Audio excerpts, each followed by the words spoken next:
Purgatory and Kalahari. First and second seed from groups A and B will advance to the final stage. The last slot will be awarded to the third place team from either Group A or Group B, based on which team has accumulated more points in the play-ins. The finals will take place on November 28th, where the 5 teams from play-ins will then battle against the 7 local champions for the title of the best Free Fire squad in Asia. 12 finalists will compete together for 7 rounds in 3 available maps, with the last map being randomly picked. Stay tuned to our YouTube channels for the latest news, and we'll see you soon.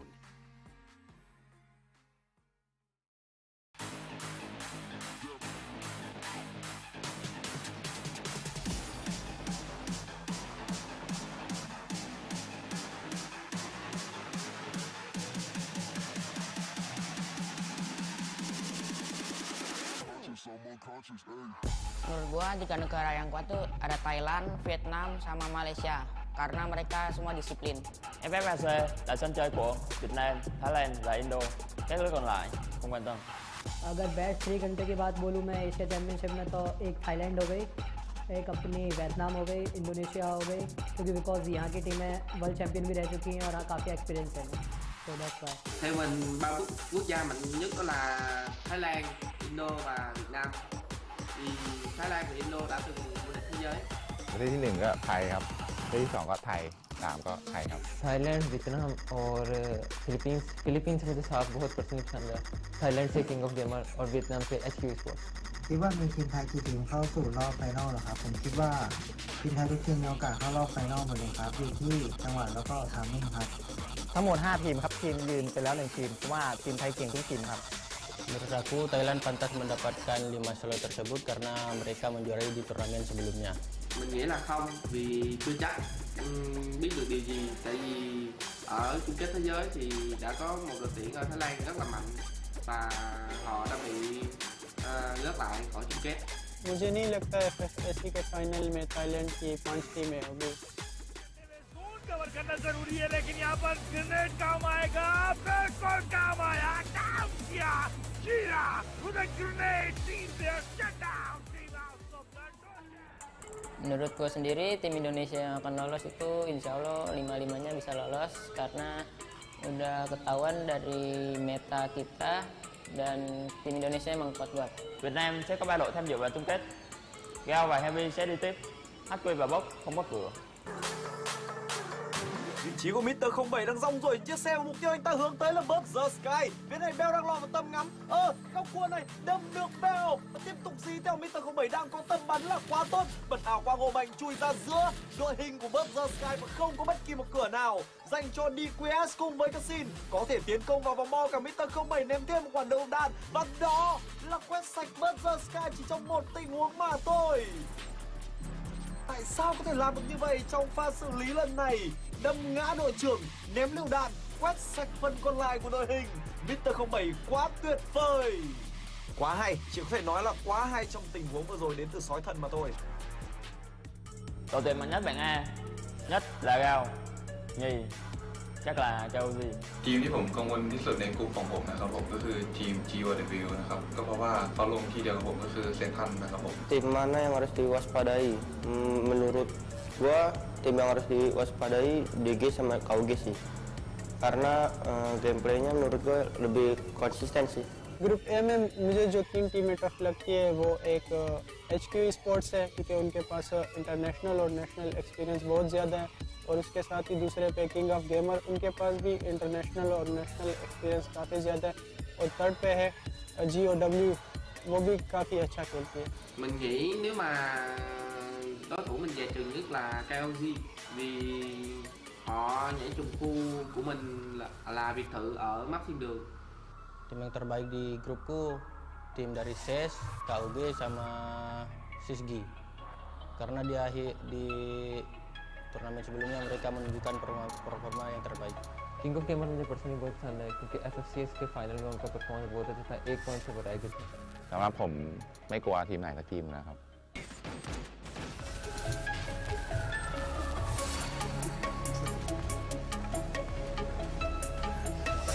เก็บระเบิดลูกเดียวเก็บไปถึง2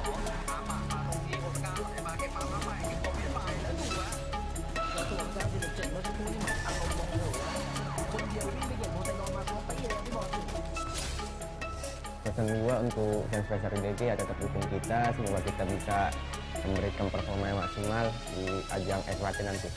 To our supporters, we will do our best to conquer the group stage to enter in the final stage.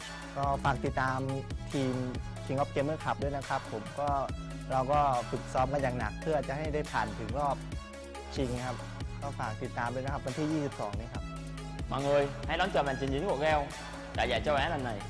Pesan saya buat tim lawan, jangan lupa untuk waspadai tim kami, karena tim kami sangat kompak dalam segi mekanik, dalam mikro dan juga makro. Mr. 05 hãy lọt tô vào chung kết. แล้วก็ฝากถึงฝ่ายตรงข้ามด้วยครับเจอTCG เราหมดตีนะครับของครับ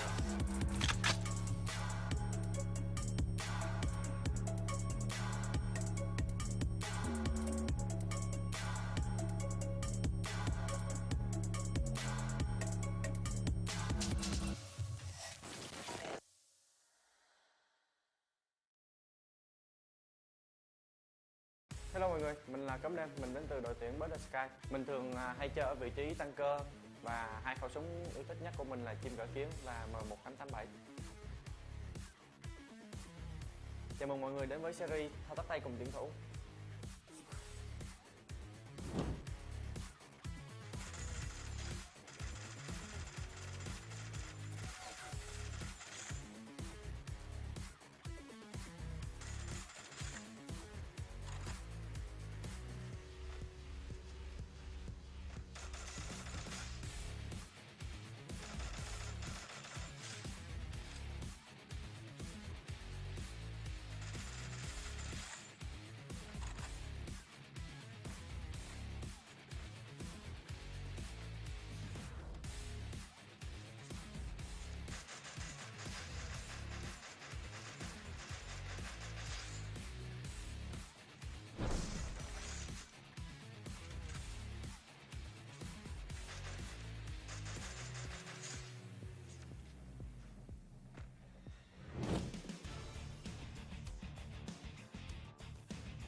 This November, we are very excited to announce a tournament dedicated solely to the Asia region. Free Fire Asia Championship, featuring professional local teams across Asia. A total of 31 top pro teams from 7 regional leagues will be competing to determine who is the best in Asia. Vietnam, Thailand, and Indonesia will each claim 5 spots in this competition, while India, Pakistan, Chinese Taipei, and the Malaysia, Cambodia, Philippines region each gets 4 slots. Free Fire Asia Championship will be held fully online in Battle Royale mode with 2 phases, Play-ins and the Grand Finals. 7 local champions move directly onto the Grand Finals, and the rest will battle it out during Play-ins for the 5 remaining spots. For Play-ins, 24 teams will be split into 2 groups, A and B, based on the drawing results. Each group will have at least 1 and a maximum of 2 teams from each regional league. Group A matches will be held on November 20th, and Group B will have their matches on November 21st. Teams will be competing over 6 rounds across 3 maps, Bermuda, Purgatory, and Kalahari. First and second seed from Groups A and B will advance to the final stage. The last slot will be awarded to the 3rd place team from either Group A or Group B, based on which team has accumulated more points in the play-ins. The finals will take place on November 28th, where the 5 teams from play-ins will then battle against the 7 local champions for the title of the best Free Fire squad in Asia. 12 finalists will compete together for 7 rounds in 3 available maps, with the last map being randomly picked. Stay tuned to our YouTube channels for the latest news, and we'll see you soon.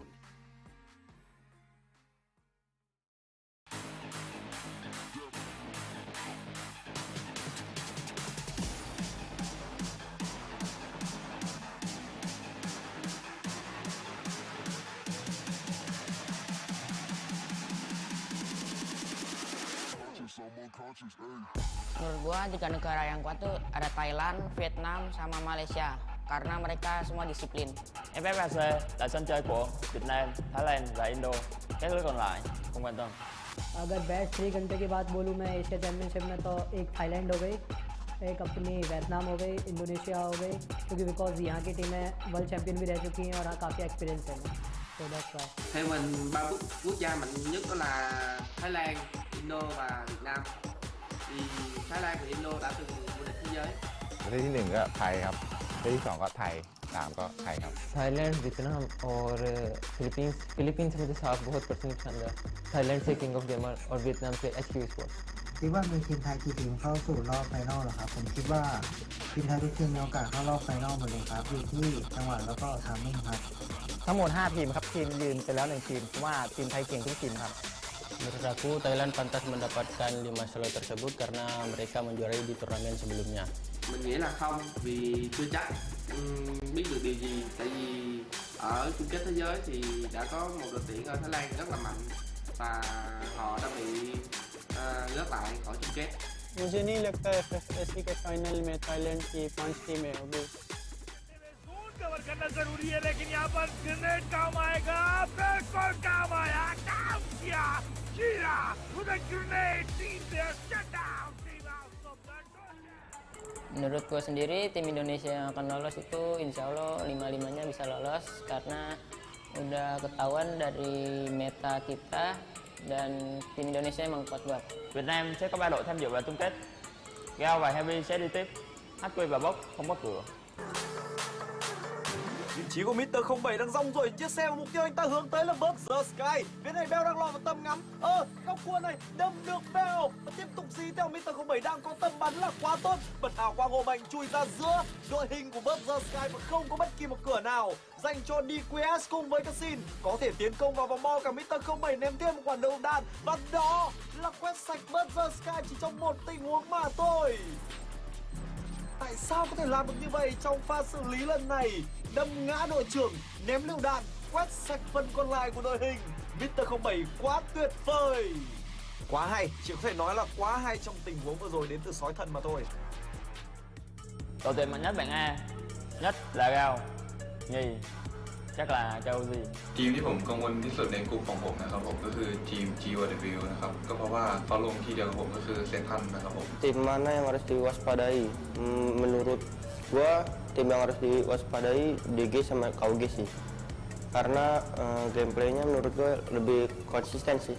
Group A में मुझे जो 3 टीमें tough लगती है वो एक HQ sports है क्योंकि उनके पास इंटरनेशनल और नेशनल एक्सपीरियंस बहुत ज़्यादा है और उसके साथ ही दूसरे पैकिंग ऑफ गेमर उनके पास भी इंटरनेशनल और नेशनल एक्सपीरियंस काफ़ी ज़्यादा है और थर्ड पे है GOW वो भी काफ़ी अच्छा खेलती है Mình nghĩ nếu mà đối thủ mình dè chừng nhất là KOG vì họ nhảy trùng khu của mình là biệt thự ở map thiên đường.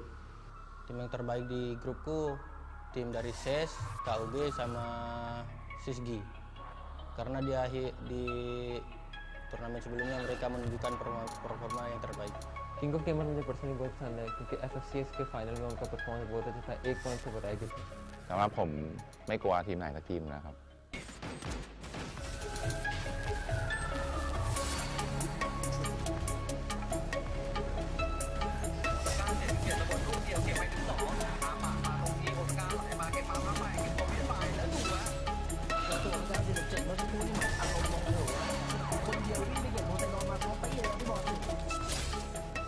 Pesan gua untuk fans Prizepool DG ya tetap dukung kita, semoga kita bisa memberikan performa yang maksimal di ajang FWC nanti. To our supporters, we will do our best to conquer the group stage to enter in the final stage. ก็ฝากติดตามทีม King of Gamer Club ด้วยนะครับผมเราก็ฝึกซ้อมกันอย่างหนักเพื่อจะให้ได้ผ่านถึงรอบชิงครับก็ฝากติดตามด้วยนะครับวันที่ 22 นี้ครับ mọi người hãy đón chờ màn trình diễn của Gale tại giải châu Á lần này. Pesan saya buat tim lawan, jangan lupa untuk waspadai tim kami, karena tim kami sangat kompak dalam segi mekanik, dalam mikro dan juga makro. Mr. 05 hãy lộ tô ở chung kết. แล้วก็ฝากถึงฝ่ายตรงข้ามด้วยครับเจอ TCG รอหมดตีนะครับขอบคุณครับ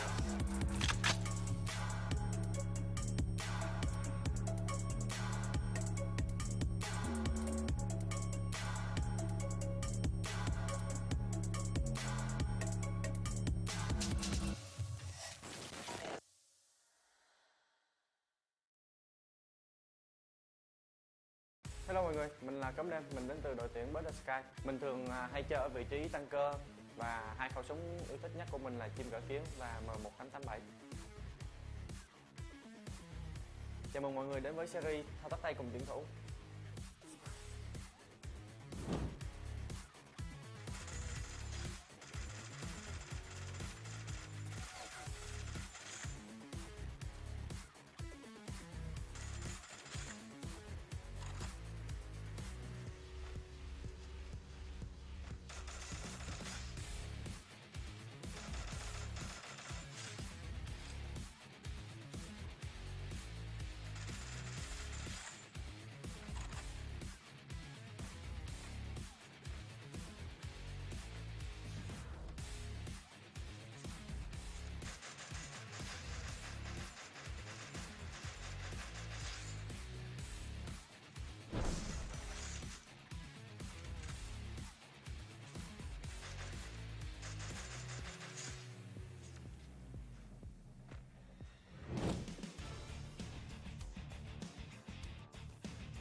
This November, we are very excited to announce a tournament dedicated solely to the Asia region. Free Fire Asia Championship, featuring professional local teams across Asia. A total of 31 top pro teams from 7 regional leagues will be competing to determine who is the best in Asia.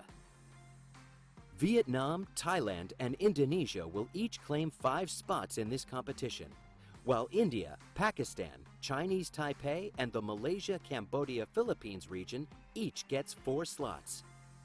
Free Fire Asia Championship will be held fully online in Battle Royale mode with 2 phases, Play-ins and the Grand Finals. 7 local champions move directly onto the Grand Finals, and the rest will battle it out during Play-ins for the 5 remaining spots. For Play-ins, 24 teams will be split into 2 groups, A and B, based on the drawing results. Each group will have at least 1 and a maximum of 2 teams from each regional league. Group A matches will be held on November 20th, and Group B will have their matches on November 21st. Teams will be competing over 6 rounds across 3 maps, Bermuda, Purgatory, and Kalahari. First and second seed from Groups A and B will advance to the final stage. The last slot will be awarded to the 3rd place team from either Group A or Group B, based on which team has accumulated more points in the play-ins. The finals will take place on November 28th, where the 5 teams from play-ins will then battle against the 7 local champions for the title of the best Free Fire squad in Asia. 12 finalists will compete together for 7 rounds in 3 available maps, with the last map being randomly picked.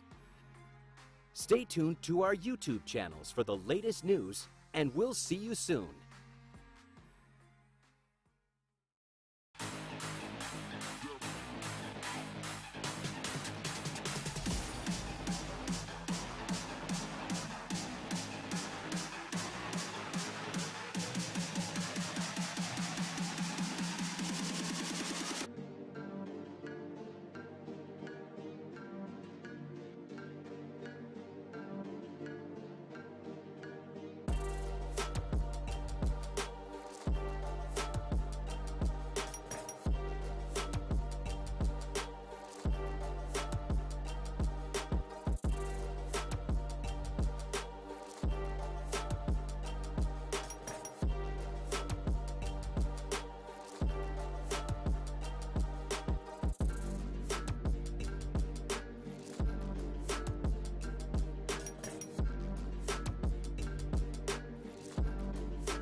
Hello everyone and welcome to the Free Fire Asia Championships 2021. I'm Tash Bunny, your caster for today, alongside Dan Lee, and this is our first time ever casting together. This is going to be really exciting. So all I want to say is that we have seen the country finals, we have seen MCP Major Season 2, and all of that has brought us to this very moment, which is FFAC 2021. And we're basically seeing the best of the best in the region, right, Tash? And I think this is really cool for us because this is the first time, firstly, that we're working together, and secondly, this is the first time that we're casting together, right? Yeah, that's right. So right now we have seen the best from Malaysia, we have seen the best from Philippines, from Vietnam, Indonesia, and everywhere else in between. So as you guys know, there's no World Series this year. However, there is the Asia Championships, which is really exciting because we want to see the best in Asia. So if you guys didn't know, 12 teams total will be competing later on, and right now, today is day 1 of Playins.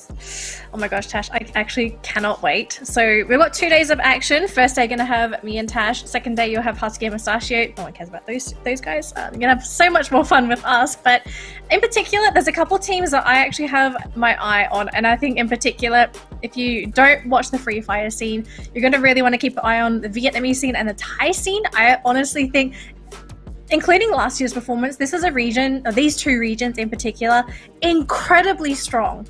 And at this point in time, I haven't really seen any other regions be able to compete with them on that same level. So maybe this is going to be the first year where another region maybe rises up. We could see the Filipinos really become a threat in this. We're going to have Indonesia. Indonesia did pretty well last year as well, although the team did peter off towards the end of the tournament. But again, it comes down to the team's performances over the course of this weekend. Yeah, that's right. So for now, just now I was speaking to you, Danielle, and you said that you were rooting for the Vietnamese teams because last year they were doing phenomenally well. You did cast the last World Series, I believe. Can you tell us a little bit about what happened at that time? Okay, so the reason why I actually was rooting for Vietnam at the time, it was actually just because of one team, and it was, I hope I'm not mistaking it, it was Burst the Sky, and they had this really interesting play style where, generally speaking, you know the danger zones, right? Like they randomly pop up on the map, and you want to exit the danger zone ASAP because if you get hit, then you just get automatically KO'd. This is a team that takes it to the next level, and they actually force fight in the danger zone. So they won't hide, they will actually drive through the danger zone and actually try and fight teams while they're all trying to retreat out of the zone. It's really funny. I don't think it worked last year, but it did work in their regional tournament. It was hilarious. Alright, so for now though, let's have a look at the tournament timeline here. For today and tomorrow, it will be the play-ins, where we are looking for 5 teams to be heading over to the finals to become one of the top 12 teams to be heading over there on November 28th. Really exciting times, Tash, but it's also going to be a very scary time for these teams, right? Because essentially what's happening is that it's a do or die situation. If you mess up today, you don't really get a backup. You don't get a second chance. It's you have to perform today.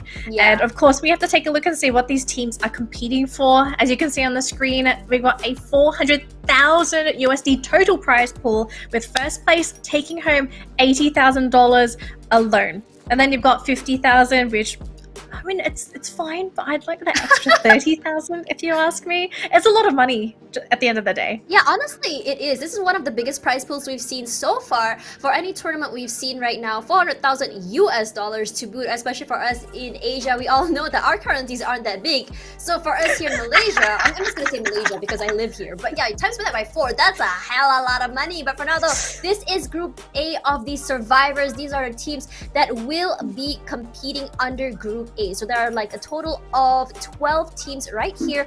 And as you know, for the grand finals later, to get there, you have to be a top 2 from each group. So basically it's going to be top 2 from Group A, top 2 from Group B, and then for third place, we're going to find for the 5th team, it's going to be the best between the third place teams. So for now though, we see Dunya Games, we also see KOG, we have HQ Esports, SAF, Epic as well, No Chance, Desi Gamers, ZZG, Raiders, Number One King, 5 Mutants, and Alphank as well. These are all very not new teams, I would say. These are all veterans. If you haven't seen them here in the global or at least the bigger stage, it's because they haven't really been performing well enough to get here. But for now though, these are the teams that will be making there. And for now, if you're looking over here, here's the point system, right, Danny?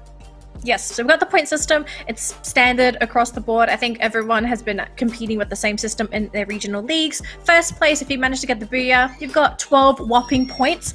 Each kill is also going to equate to 1 point. And it also depends on playstyle, right? Because some people put more emphasis on trying to get the booyah. Other teams like to put emphasis on kills. But I think the general consensus among the casters and some of the talent is that kills tend to be a much more reliable way of securing points compared to placement, because unfortunately some teams are just going to get eliminated first up, and if you don't get any kills before you get knocked out, you're going home with nothing, or at least you're ending that round with nothing. Yeah, and that's right. Especially with 6 games, you don't want to end any of those matches with 0.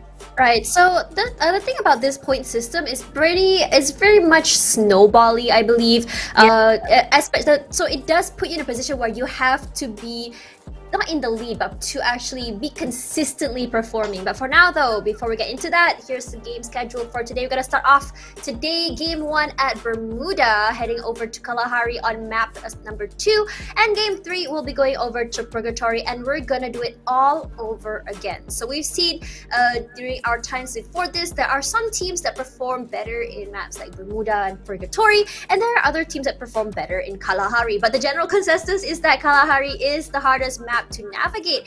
But I did do an interview with Blacklist International, and surprisingly their answer was Kalahari is actually okay. Our not favorite map is actually Purgatory, which is definitely a first for me.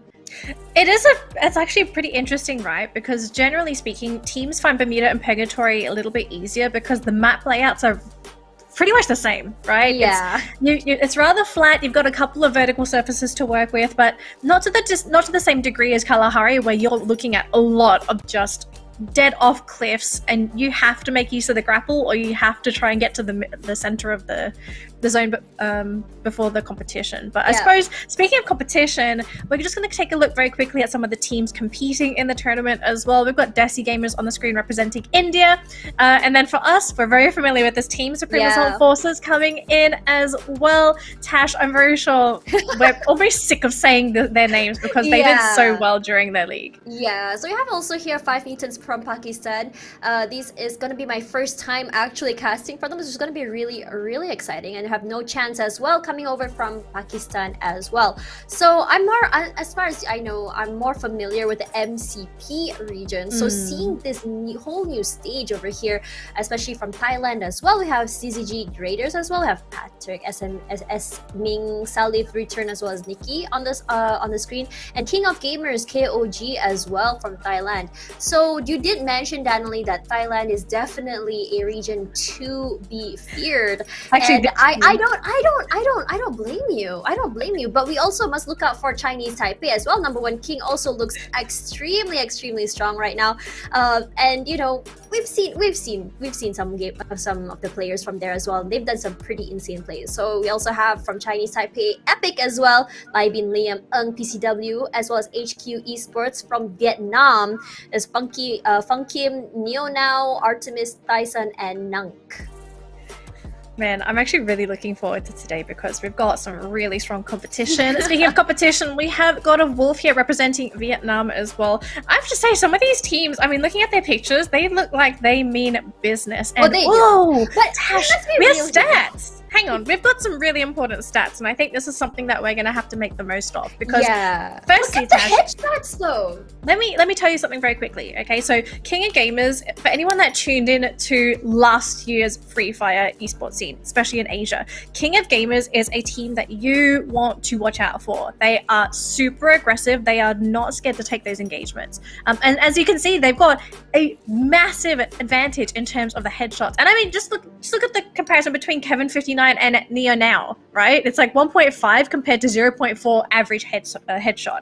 But okay, we do have a little bit of a difference. We're going to ignore the final rank and Booyah because average kills, interestingly enough, is actually in favor of Neo now. Yeah.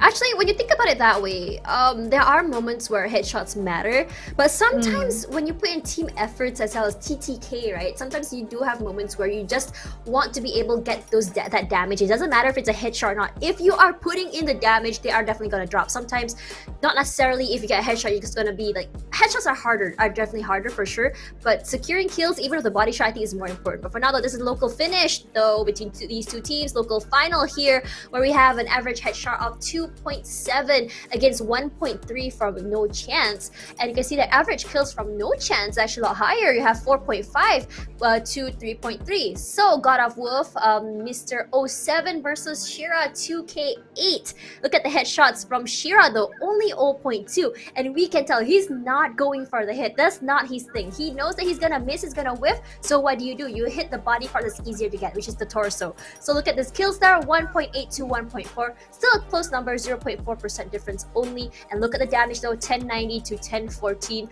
on both sides, very, very close. You have 2 booyahs from No Chance to 1 on the other side.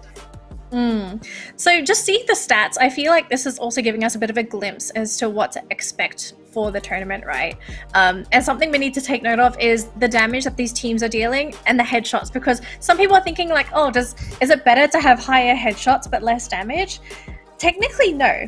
Okay, because what's end up happening is teams that actually have low headshots but high damage, it means that the teams generally fare well in close quarter combat, right? Because in close quarter, headshots, yes, they're cool and all, but essentially you want to be hitting them as much as you can. Headshots are more important, I feel, for long range, right? When you're trying to get those pickoffs, when you're trying to deny people from coming into the circle, or trying to at least eliminate the competition as they're trying to find a safe area. So it makes you wonder, or at least for me anyway, Tash, what's the meta going to be like for the tournament, right? Is it going to be mostly close quarter, or is it going to be range? Because I know for Malaysia, we've actually been, I'd say, half-half, right? We haven't really had a solid meta to say that it's only close quarter or it's only range. It's just been both. I wouldn't say that per se. I think for long range, it would more likely to happen in either Bermuda or Kalahari. Bermuda because the map is bigger, Kalahari is because of the terrains. But looking at it this way though, for close quarter, it comes down to teams holding on to a compound, and then you have the teams just running into the area and getting those fights. I think that's the most likely way where CQC would happen. But when you look at times where you do get picks, right, it happens in 2 ways though. It depends on the strats or the meta the team goes to. We have some teams such as Blacklist International where we have the player playing support in the back, playing sniper all the way from the back, and then we do have the rushers coming in first. It can be either 2 rushers or 1 rusher, and we also have another person scouting from the back as well. So sometimes we have a player that have high headshots. It's most likely because they are playing a double sniper, or at least they are playing sniper as support. They are giving that cover fire to their teammates to make sure that they can safely rush forward. Either that, or the rusher is putting in a lot of damage, and all that these supports or snipers have to do is to make sure they can clean up after their teammates. So those are the most likely sort of metas we've seen here in MCP. But when we come to moments where we talk about, those moments like, in not outside of MCP in general, like Pakistan, Taipei, and all that kind of stuff, I'm not too sure about the meta, and it's gonna be a real treat to see how these MCP region players want to play around this. Yeah, speaking of, it looks like the game has begun. So for people that are just tuning in, we're going to be starting off the day on Bermuda, and most importantly, we're going to have to try and see where everyone is going to drop, right? Because there are two ways you can go about this. You can try and drop by yourself. If you see the competition, Oh my go away. god, But Danny! yeah, This I is know an this. early fight! Look at this. We have KOG already on the aggressive. 2-1 of team over that side. They're rushing in. Not a kill yet, but one has been knocked down. We have Jalayax no kill already. Getting a knock onto another one. That team is struggling, but SES already out. And that's just how fast they're gonna do it.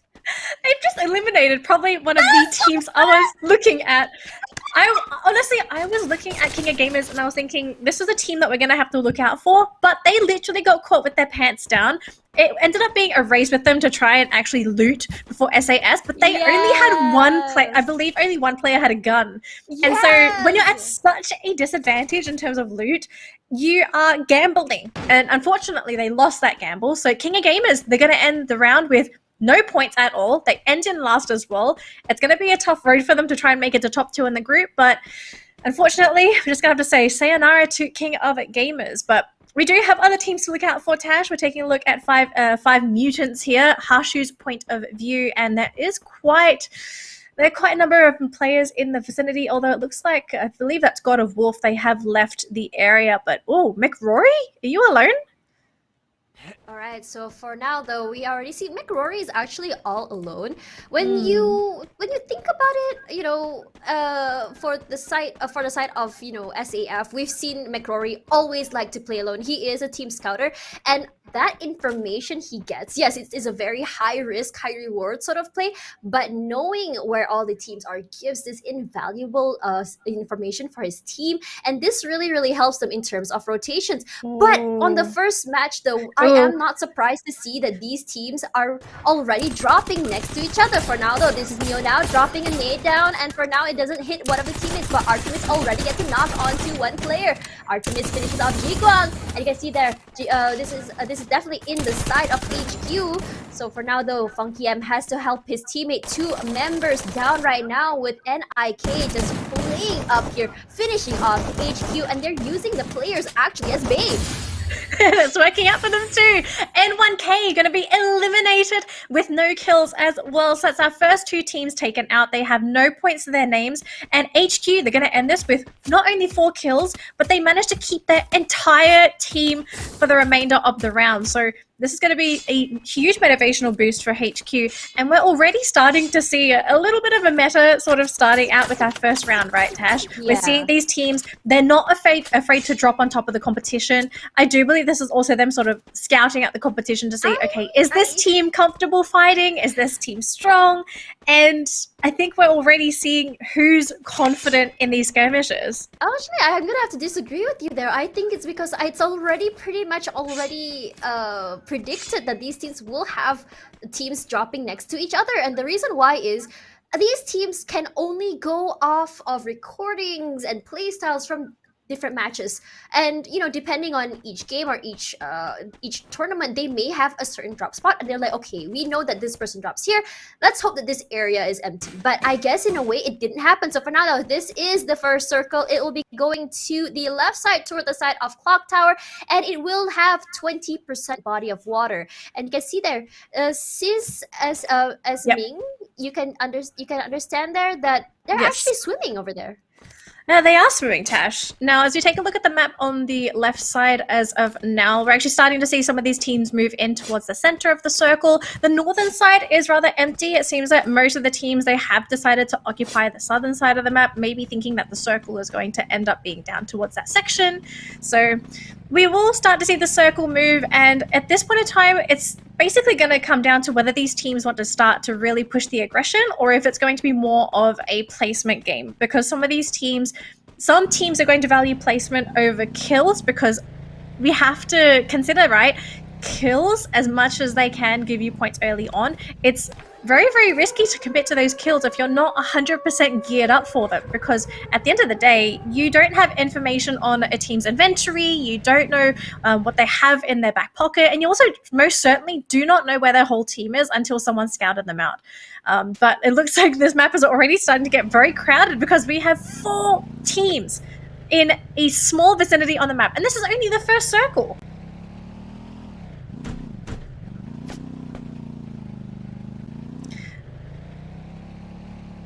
Alright though, right now we see GOW already lost one player just now. It's always so unlucky when you lose one player so early, but we have seen situations, Stanley, that a team has actually just one player and managed to get it to the top 3. So right now, just now we did talk about, either is placements more important or is kills more important? I would say both, because there are situations, I mean, we've seen it during MCP, we've seen it during country finals, that there are these moments where players are, they do get out of the game early, or maybe at 5th place, 6th place, but they do get more points than people in 3rd place because the amount of kills they get. But there are other moments as well where they have a lot of kills, but they get knocked out early, they don't get enough points. Either way, to me though, if you are getting enough points, you are collecting, you're not getting out the lobby with less than 5 points, I think you're pretty much okay. So as I was saying earlier, it was already pretty much predicted that we are going to be seeing the teams drop off at the same spots because of the first day. They're not too sure where exactly is the safest, and I think as you said, Danley, they are kind of betting. They're like, okay, this team kind of doesn't really look too strong, so let's see what we can do about it. But for now though, this is TPE. And you can see there that he got some shots out, but the player is just playing very, very safe behind of the rock. And this is one of those moments where you can see that his teammates aren't too far away, but he is quite far away from his teammates. If something were to happen, and he is playing on the side of the hill, if someone were to come from the top side, and we all know, if you have high ground, you definitely have a huge advantage over your enemy. I mean, I was looking at the positioning on the map, and I feel like they were trying to bait in because his team, they were sort of sprinkled in towards the side, right? So if they ran straight towards him, then they would be literally under fire because there was no cover if they tried to run towards them where the shots came in. Inside a compound, I believe he was out there all alone, and we have behind a rock. Yeah, I mean, like we have seen moments where this thing happens, right? They bait, and then they accidentally, he accidentally starts a fight on his own. His teammates are baited into that fight at a disadvantage, and we've seen that happen so many times. So sometimes you could either be the bait to help your team, or you could be the bait that brings down your team. But for now though, this is the danger zone that you mentioned earlier, GOW playing inside there. And look at that, Rangers all the way outside there. He is not scared at all. No, I think sometimes you just got to capitalize on the danger zone, right? Because you could just run away, but that's also leaving yourself open to getting backstabbed by somebody that could be that's already hiding under a compound and saying like, Alex, free food. What? From where? I'm not sure who exactly he's looking at, but we are seeing already kills over here. You can see there NC already though. He spots someone out there, but I'm not too sure which team that is. He does drop some pot shots out, but not quite enough to do anything. SAF? Here is McRory. And he's still just lurky over here. He's just like, I'm gonna keep an eye on this team. He's not scared of anyone. And he's all alone, as the other members of SAF are just so far away. And I believe he's doing a 2x2 meta here. There's 2 SAF members. They're not too far away. And I think they're just trying to get as much information as possible. But if he does, there it is! The beautiful headshot gets one down. And I think he'll be finishing off harsh, but I think Ignite tried, but not enough to save him off. But the kill actually gets picked off by another team. And I believe it was NC that managed to pick up that team. Tash, SAF, they only have 2 members left. It's only McRory and Daymoon. Right, you're right. I didn't notice that. It was a bit of a risky play. I was quite surprised to think that, only 2 players left and you still want to push the aggression. But it is McRory, right? This is someone that you can put your faith in. If you do want to try and get those pickoffs, I'd probably lean on someone like McRory. Those picks, though. Are we surprised at this point? No, not really, but it was very unfortunate that they were able to at least get the kill, right? Because it got sniped up. I think because he had to back off and Ignite moved forward, kind of like body blocked the damage, so he wasn't really able to pick out anything. But for now, though, this is HQ Dyson. One good nade, though. I just really want to see that, but he's not doing that right now.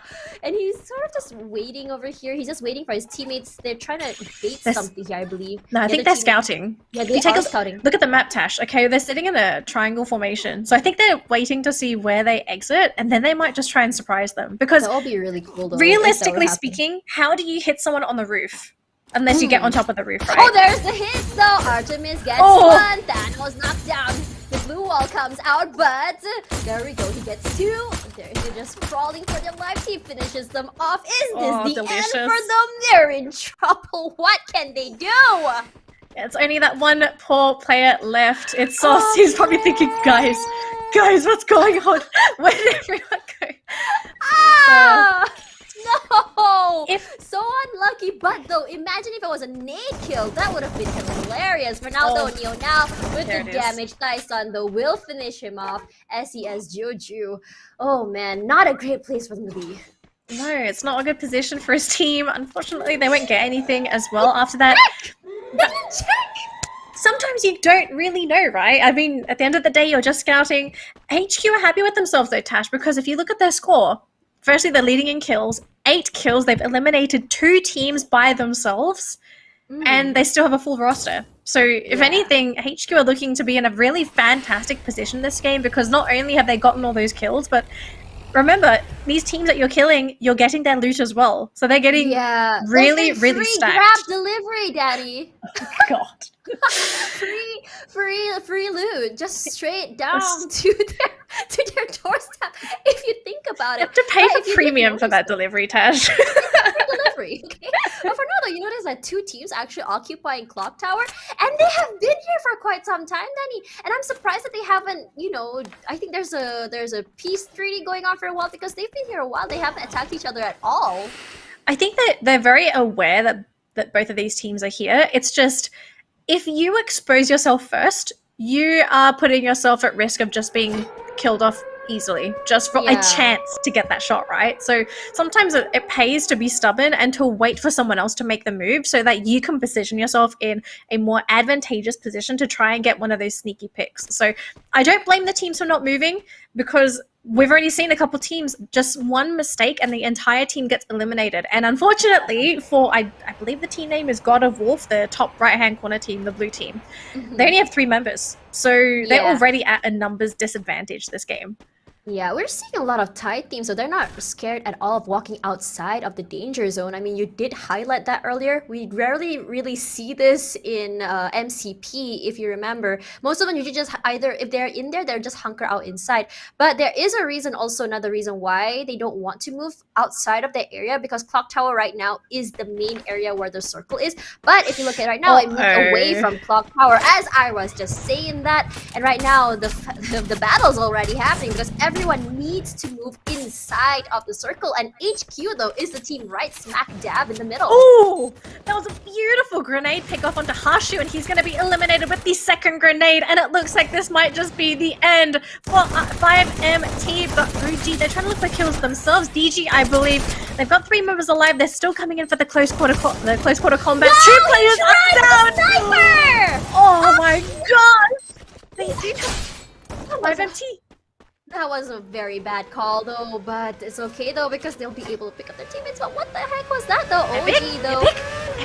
Epic is just running away. They don't want to take this fight. They're just like, yeah, sayonara, my friends. We're gonna drive out of here with style. OG was like, let them.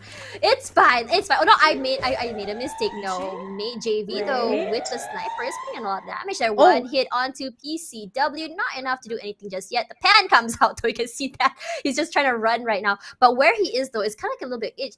Tash, what's his positioning? Side of the area. What's his positioning for Epic? Yeah, look at Epic. They're spread out. So the first car actually kept going on. The second car with and PCW, they actually stopped short. So the team is basically separated. It's 2v4. Yeah, it's a bad call though. Shira though playing rather rosy against this little glue wall over here. He makes a little fort there, one tiny little hole to play around, but NC Veggie 77 though with the sniper gonna break him on this side. Shira needs some time to heal. You can see that he has 5 med packs in his pocket. And he does have 4 grenades. The circle is getting close. He's stuck right now behind that glue wall. Everyone makes a run for it because right now it is phase 3 and you know how much damage they can do. Shira though, he does have the grenade launcher, but not quite enough to do anything with it. With the big advantage though, but you can see there, one player there, Psych, does get knocked. Epic just doing work. Shira, next one out. Veggie 77 knocked down. You can see there, JV gets stolen from the other side thanks to a sniper. Tash, I am actually really surprised at Epic's performance because this was a team that separated themselves, right? It was basically they had 2 members versus 2 full rosters. Not only did this team manage to eliminate one of these teams, but they have 3 members coming into this final circle. Because they were sandwiched, but they were like, haha, you thought we were the middle of the sandwich. We were the side. We're playing on 2. We was all planned, my friend. We were the bread. Oh no, I can't believe you said that. For now, though, they are coming here. SAF, though. Dan, let's talk a little bit about SAF. We've seen them during NCP majors, right? They are definitely a team that performed really well throughout, though. You can see them. But for now, let's keep a hold on that. Nikki in trouble. The grenade launcher comes out. He brings out the time turner. Blue wall comes out. They're just playing around and around the grenade. Oh my god, I'm surprised. Yes, he does blow him up. Unfortunately, for now, though. GOW hurt and wants a piece of the action. More grenades. GLW is out. I'm just like, what? How? Oh, it was all up to Ranger. He was the only one alive. The rest of his team, they just got shut down with all those grenades. So SYZ gonna be pretty happy with themselves. Tash, we have so many teams alive. SAF been very quiet up until this point, but we know this is a team that plays late game, Tash. We know this. So we're gonna have to watch this. But the problem is, can they out late game HQ? Remember, this is a team, they've got 9 kills on the board right now. They are fully equipped, full roster. I think if anything, they're probably the best chance of getting this booyah right now, Tash. Yeah, they are definitely smart. But Daemoon, though, gets 1 kill. There's Epic, the end of that. And I think SAF is a team that is just way too smart. They always play placements and kills come secondary. For now, though, HQ, we have 3 teams left. 8 still alive. Ooh. Oh my god! Oh my gosh! He got that knock. That was crazy. Artemis actually got the knock onto McRory as well, so Daemoon's trying to get this res off. If they can't get McRory up, I don't think SAF have a chance, because McRory, he is their shot. He's the big shot for the team.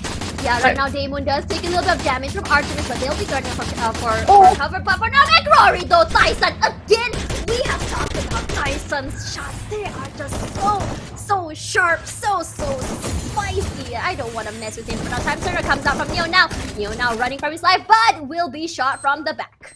Oh, we got some grenades coming in though, cooking up. Oh goodness, Tash. Do you think they're going to be able to do this though? It's only Return. He's the only player alive for SYZ. Yeah, that's right. He will take that damage, but not enough. Half HP left, 85 HP. The shotgun comes out, but SYZ gets eliminated, and there it is, our first booyah of the day. Well, very frickin' done to HQ Racing from the beginning all the way till the end. This is a team that is just so confident in taking team fights, not afraid to just go into the fight. I think at this point, we just have to say, if there's a team you're going to look out for, it's probably going to be HQ. Okay, so usually for game 1, we will see teams like this. There are those moments where we have these random teams just do well in game 1. Think of it as a car, kind of like... Bliss. After seeing these guys play just now, I don't think this was a fluke. I don't think this was luck. I don't think it was a fluke for sure. No. I don't think it was luck either. But they were definitely more ready to adapt, more ready to go into a fight. There are some teams that are late bloomers, they only come strong in game 3 to game 5. But as you mentioned, Danielle, we only have 2 days of play-ins. Like it or not, your engine has to be oiled and on the ready like now. Well, we've also seen situations where, as you said, right, some teams are late bloomers, some teams are early bloomers. So is this going to be a case with HQ as well, where they have maybe HQ. One? No, please don't. No? It's not that. I'm just saying that with the amount of kills they got and plus the booyah placement, that puts them way ahead, which is already it's a big advantage. And like it or not, I know some people say it's okay. It's just the first game is when people get acquainted, they get to know each other. But sometimes, especially on 2 days sort of times, you really need to be thinking about it's just 2 days. We don't have time to be playing it slow. We don't have time to be doing that. Play your best every round. I mean a lot of teams will be playing to win though. But sometimes there are some silly mistakes. I mean, we did see them just now. I'd say those mistakes. It's probably also just because you get those. I like to call them game 1 shivers, right? It's like you have that. Yeah, so I mean that's when you're playing cold and you're coming into a tournament, or even just if it's a rank match. For me, it's a rank match because heaven forbid I actually play competitive to some degree. But you're gonna get the shivers and you're gonna have adrenaline, and you don't think clearly, unfortunately, when you get those jitters. But it does get better as you continue on, right? Because you're playing with the jitters and you have better control over it. So The question is, did some of these teams get the jitters? Did some of these teams just get... I mean, it's not... I honestly believe we could have seen King of Gamers be a big threat this match, but because they just got eliminated during the first round, they've got to be thinking, are they going to gamble against another team? Like, next time if they're dropping somewhere and they see another team dropping in the same area, do they just hightail it with their tail between their legs? Because you can't afford... especially for the teams that got knocked out early with no kills. Can you afford to try that again? Yeah, look at... I mean, Artemis, though. I mean, when you think about it like that, right? Just now, they were not only fast on their feet. One thing about, you know, drop fights is that the first team to get a weapon will be the team that wins, and that's definitely going to be HQ just now. Look how fast one member got a gun, the others just kept the others, you know, very, very distracted, and he just played cleanup. But when you look at Artemis in general though, 1,500 damage for 6 kills is insane. I'm not sure if he played one sniper or a double sniper or a mix, but I'm pretty sure it was a double sniper. And it's actually so insane how fast his reaction time was when he was actually aiming for those shots. I mean, we've seen some pretty insane ones here in MCP as well as FFMC, but this is a whole nother level when you see how fast he reacted during team fights, especially when his team was actually sandwiched. Actually, speaking of long range, right, we're already seeing a lot of teams really utilize that long range today, right? We didn't see too much in terms of close quarter combat. It was mostly long range, just getting those pickoffs from teams, trying to run into the circle, catching teams with their pants down. I think the best situation was, I don't think it was HQ, it was a different team, where they had the triangle formation, two teammates on the roof and 2 teammates outside of the perimeter, and they basically just shot the competition down from long range. I mean, what do you really do for that? So is this really going to be what we're seeing today? Most of the teams going for these long range pickoffs, or are we going to see the resurgence of close quarter that was so dominant, especially towards the middle section of last year? Middle and the last moments. I think that's where CQC becomes very, very apparent, especially with the glue walls. For now though, we can see there, these are the game kill leaders, where it's the 2 players on top is actually HQ. We have Artemis with 6 and Thyson with 5, and Return comes in 3rd with 4 kills. And these are definitely what I can say is that these players are just going for it. They're not just going for placements, they are going to make sure that they have a backup. Their backup, at least their plan B, is to get kills. And from what I can see here, from how they play, especially from HQ, from the beginning, they are going on the aggressive. I think this is a team that is prioritizing kills, as opposed to SAF, how they always play. And I think I'm still seeing the same thing, where they are just playing for placements. They try to survive for as long as they can. They don't really get kills until toward the last bits. Yeah, that is true. So I think at this point in time, HQ going to be dominating the competition. Holy crap, that's almost 10 difference. It's almost 10 difference. I'm just wondering what's going to be happening for the next round, because we're also going to be playing on a different map, Tash. We're playing on Kalahari, and Kalahari plays out so much more differently compared to Bermuda, because firstly, the map is huge. You've got a lot of vertical surfaces, and probably one of the most difficult things about Kalahari is that you actually don't have a lot of cover to work with.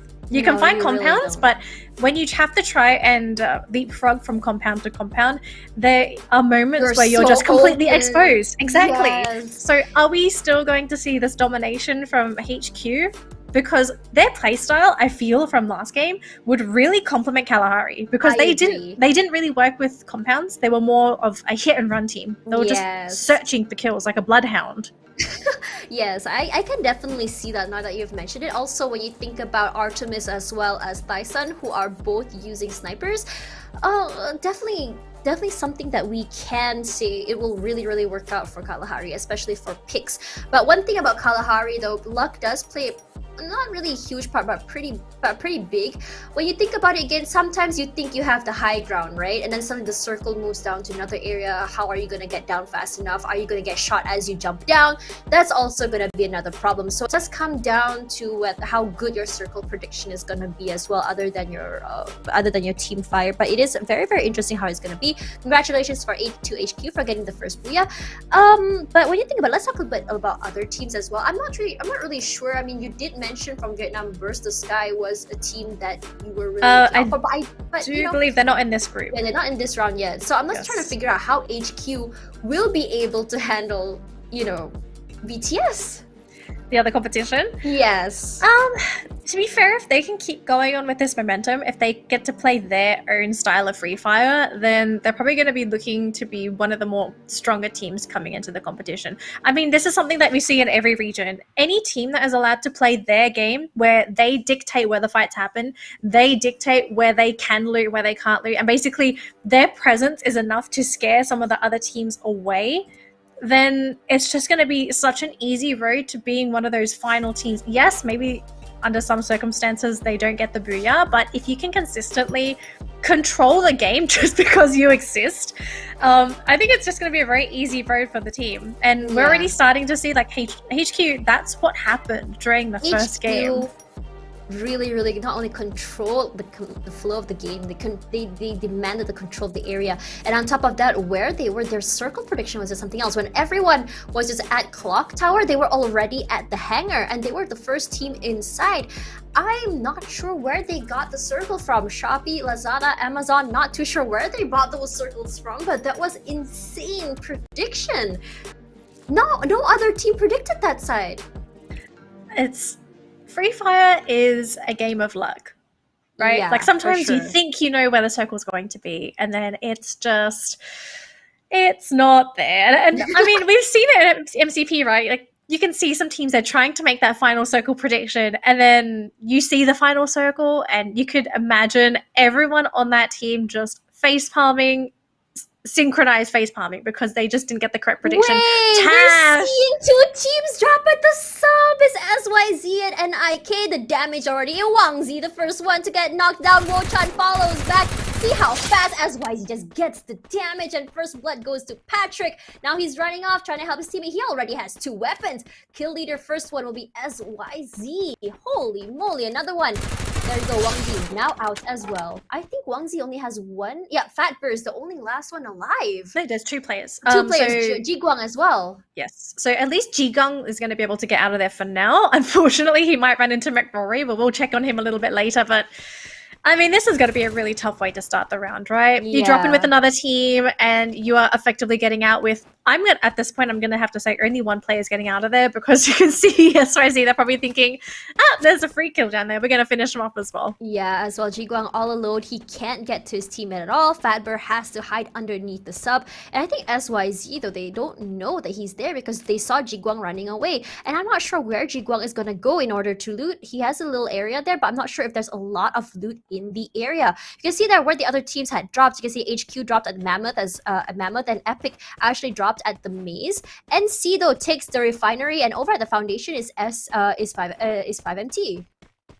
Yes, we are starting to see a little bit of a change here, right, Tash? It's not like That's the Bermuda... only team that dropped at the same spot, if you notice. Yes. Yeah, so in Bermuda, we saw multiple teams drop in on the same spots to try and contest for drops as well as get those kills, but to be fair, Kalahari, it's a bigger map. Oh, they found him. Press F in the chat, my friends. That's not a great way to go. It's okay. Jigong's still alive. He could be the Just savior, stay right? quiet. Just get the placement points. You don't necessarily need the kills. As I said before, if you're going back to the lobby with at least some points, be it placement or 1 to 3 kills, I think you're pretty much safe. So long as you don't go back with a 0. Yeah. Actually, looking at how CZ's running, I'm not sure if they're thinking maybe they're missing somebody. Maybe they didn't see Jigung run away. I think they did. I think they did because he was quite out there in the open, but he did not shoot at him. But for now, though, this is HQ. They actually dropped side by side with Epic. We saw Epic. They played quite well as well just now in terms of firepower. But how HQ had dropped down, though, they are playing a 1-1-1. They're quite scattered apart. They are trying to cover a lot of areas to loot as fast as they can. High risk, high reward, but I think they're very confident in their gunplay. I'm not just confident in their gunplay as well, but I guess it's also their pathing. I mean, the entire team is completely separated. And if they can do this unpunished, huge reward for the team, right? Because you are not contesting for drops with your own teammates. You're able to individually get yourselves equipped for that later stage of the game. So, I mean, for HQ, they're getting away with it so far. No one has been punished. No one's been spotted. Although Neo now might be able to scout out Epic for his team, unless it's the other way around.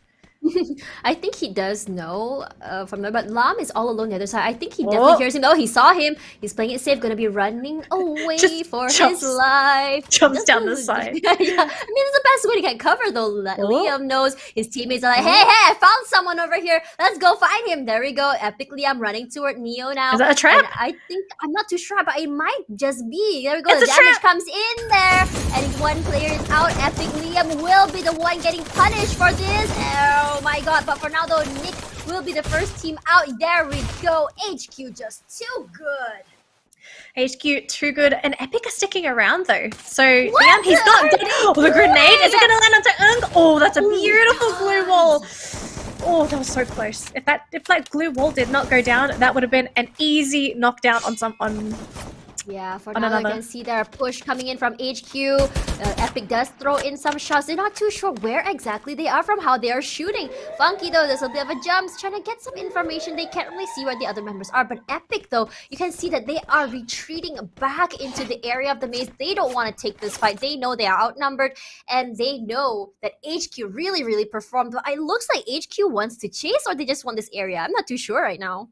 I am such a big fan of HQ's playstyle right now. So not only are they able to get away with looting separately as a team, but the fact that they were able to scout out and bait with now, it was ballsy. But I thought he was gone!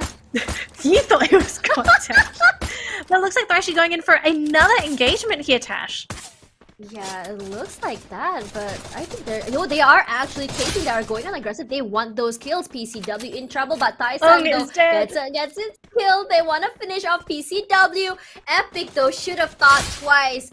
They thought they were being smart. They thought they're getting a pick, but it's not happening. And there we go. Free loots for everyone. You get a loot, you get a loot, and you get a loot. And a free motorcycle too, why not? So I do believe there's one person left alive on Epic. They're not here. They literally just booked it. So they're like, the teammate were like, go, my brother. Don't wait for me. Go. I will sacrifice myself. It's a very sad story. Oh, there you go, Eo. Oh no, Eo. Okay. He's far away. He's far away. He's fine though. But you can see some damage though coming from the side of OG. What's going on there? Yeah, so it seems like DG are actually in a little bit of a gunfight with somebody, but we can't see who it is on the screen as of yet. But HQ are in the vicinity, so if DG actually decide to shoot anything at this point in time, they're going to give away their position, and then knowing HQ, right, they go where the gunfights are. So if they hear anything, that's easily going to be an engagement. Anyways, taking a look at the other side of the map, CZY is actually going to be going up against God of Wolf. Oh my god, that's not good. Nikki though will be going against. They are actually taking this fight inside of danger zone. GOW playing is playing from the inside of the compound though. You see there's some shots come out. Nikki though nearly gets knocked down. The time turner comes out, giving him some cover. Will be running inside. Inhaler gets popped out. GOW evil style gets just pushed back. You see 3 down. Number 10 0. Ranger's the only one alive. They are looking for him. Ranger, what are you gonna do? SYZ is coming for you. Grenade comes out, comes inside, but they will be eliminated. SYZ once again, 8 kills already. That's 2 teams out. That was such a good push coming in from SYZ. It was hilarious. But it did lock down 2 members of GAW into an animation. And unfortunately, when you're locked in the animation, you can't defend yourself. You're free killed. You've also taken damage at the same time. So SYZ, these guys are also the kill leader, Tash. So this is going to be another team that we do need to keep our eyes on as this game progresses. This is deja vu from game 1. We saw HQ do it, and now SYZ was like, ha, we can do it too. This is the same thing that happened to HQ though. Think about it. And this playstyle as well, these 2 teams, I feel like they also play very similarly in that they are the ones to encroach on their enemies. When in most cases, you normally only fight teams that you accidentally run into. This is 2 teams that have been looking and smelling for blood. I'm surprised. I'm really surprised because usually when we look at MCP, the teams that do really well like SAF, they love playing third party. They're just waiting for the fights and just pick offs. But these are teams just aggressively going into each other. We haven't seen any team actually play the third party strat just yet. I think it's because we haven't had the chance to, right? Like the fights don't go long enough for a team to potentially get a third party in. Yeah, because true. the fights have been so fast. But as we can see on the screen right now, Tash, we've got our next location for our circle, and it's going to be in favor of the teams that are currently sitting under the danger zone. So HQ, they are basically on the edge. They don't really have anyone to contest with, but okay, they could be gatekept by DG, but at the end of the day, it also depends if DG are able to get those shots in. Yep, that's right. You can see that KOG. This is a Thai team. They don't have any kills just yet, but they are playing it real safe. And I feel like they are just trying to take over their refinery. They know that NC is in the area. They want to be able to take that. But this is SYZ once again. They, despite all those fights they're taking, they're still managing to hold on as a team with 4 players, and they're all very, very kitted up. And HQ as well. HQ this time around though, only with 3 this time around. And I think it's because where they dropped in their rotations, they're not running into any teams. Speaking of not running into teams, Tash, we might actually see a little bit of action soon. I do believe five mutants, I think they might have vision on HQ. But the question is, do they also see DG? Because DG are on the other side on a separate platform, but no one's shooting. It's like they're waiting for the circle to get really close, and then they'll show themselves. Yeah, that's right. But for now, though, this is DG. This is DG Desi Gamers. We haven't really seen them in action so much. I think it's just so unlucky right now. But they will be playing the side of this terrain, and they're playing it really smart. Look how they're hugging the terrain. It's because they don't want to get seen by the UAVs, number one, and they don't want to be shot. They don't want to get shot from the top.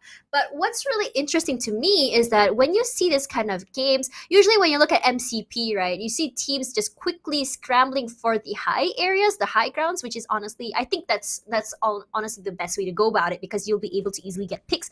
But this time around, though, we're not really seeing teams quickly run up to the high grounds. No, and I feel like the reason for that is that high ground, in theory, is the best place to be, right? Because you get vision on everybody. It's very hard to actually... Wait! Grenade comes out. Does it blow them out, please? Oh, it doesn't quite hit. They're still hiding right behind they've got that. multiple grenades. How many? They're making it rain, but just that one ignite will be knocked down. They are running for their lives. Will they finish him off? No, I highly doubt it. The blue wall comes out though, but the ones that will be attacking will be KOG from the bottom. They were already ready for them. Just not a great place for them to be. They thought they were being smart hiding from the UAV though, but 2 teams get into them.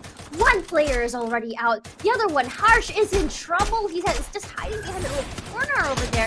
But the teams that will be coming out, he's jumping out. Shira playing on the aggressive, takes some damage. Why did you? I think he didn't mean to jump on the edge. Oh, that looks like a that's clearly a misplay. That was a horrible misplay. How? I'm very sure he didn't mean to go over the edge. Mistakes happen, Tash. I mean, I was telling you the jitters. It's the jitters, Tash, I'm telling you. Oh dear. So painful. I wouldn't want to be them, but now NC though only with 3 KOG though will be the one to finish off GGE with an extra kill on the side from NC. Harsh all alone hiding in the corner over there. You can see that another player has been knocked out of the game. It's actually Epic. So you know how Epic only has 1 player left. He's actually going up solo against SES. And he's able to get the knock by himself. So here we go. So you can see on the map, Epic, that's the last remaining member. It's EO. He was able to fend off SAS himself, interestingly enough. But the question is, how much longer is he going to be able to survive for? Because this team got butchered. Oh my god, and he might be dead now. He's so low. He has the walls out. He's taking just too much damage, and just damage from the blue zone as well as that. Just too much. He can't do anything. But for now, if you see the circle, it's actually ping-ponged to the right side, to the bottom side of the refinery. The ones inside a team is actually just SES, NC, and KOG. And we're seeing already, I think they're actually moving along each other. They're very, very aware. But 5MT, though, will be attacking DG. Brian Yu. Oh, Tash, we have a 3-team party right above the next circle.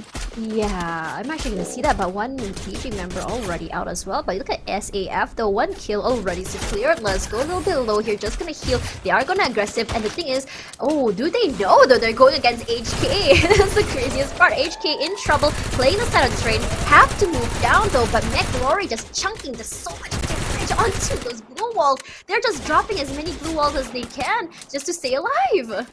I mean, it's paying off. You really, really do not want to drop here because you've got no cover to work with. Remember, Tash, this is Kalahari. You are going to have almost nothing to work with unless you have a compound set. And the fact that they put all those blue walls down, SAF, they thought it was safe, but look at what's happening. They're getting picked off by HQ. Oh yeah, they had no choice. They had to move in because the circle was just coming in, and they are being punished for it. They actually took the first shot. They thought they could eliminate HQ, but HQ, though, they turned the tables, and that was it for them. Perhaps if they were a little bit more patient, or at least didn't show their position, maybe they would be able to come inside. But for now, though, SAF does take 8th place, and HQ does have to take this fight against SYZ because they will be gatekeeping this team.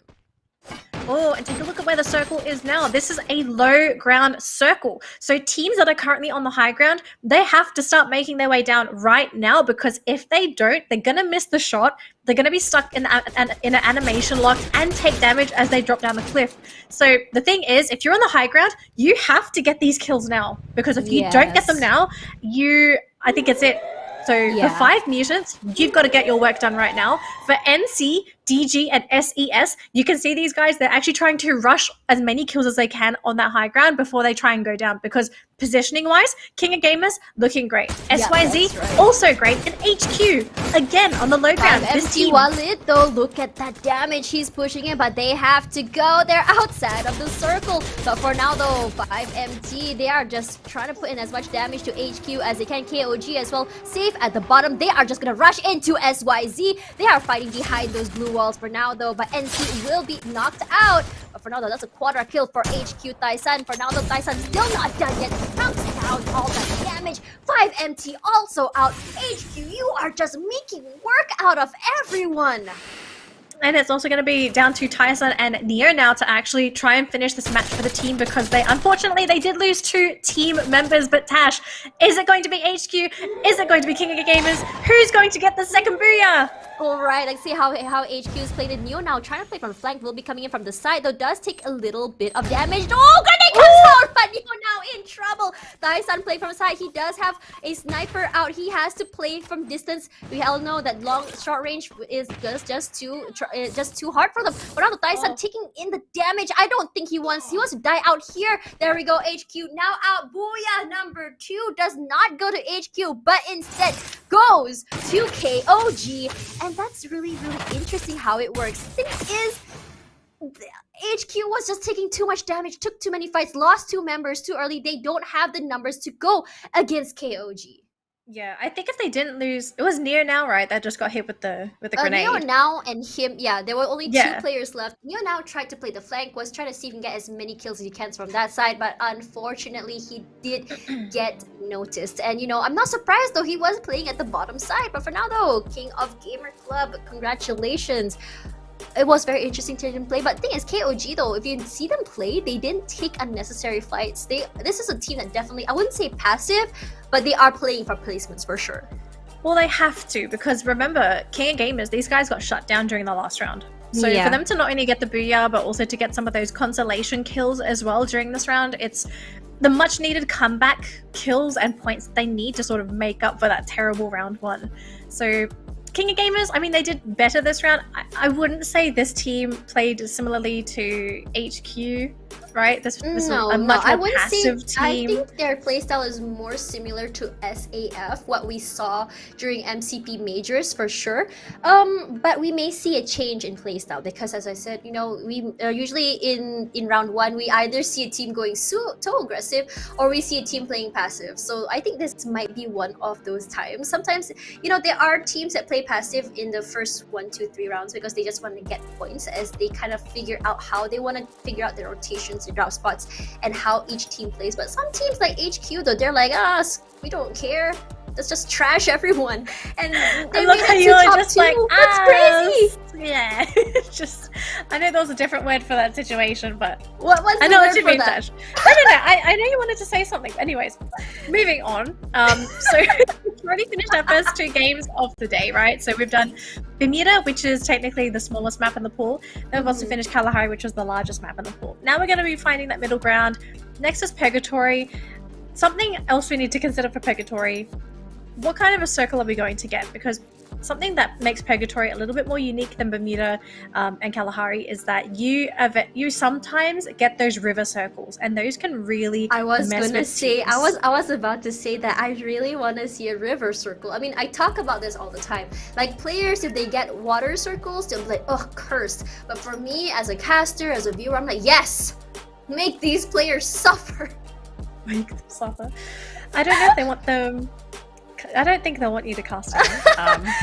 I'll soften them up. I mean, like, okay, so I don't know if you guys were following, if you guys were watching, you know, Malaysia, a Malay stream from Malaysia. I am the caster that's definitely cursed. All the teams I support are the teams that will get knocked out. So you definitely don't want me to cast your games. You definitely don't want me to root for your team. But our king player for this time, though, will be JLX77.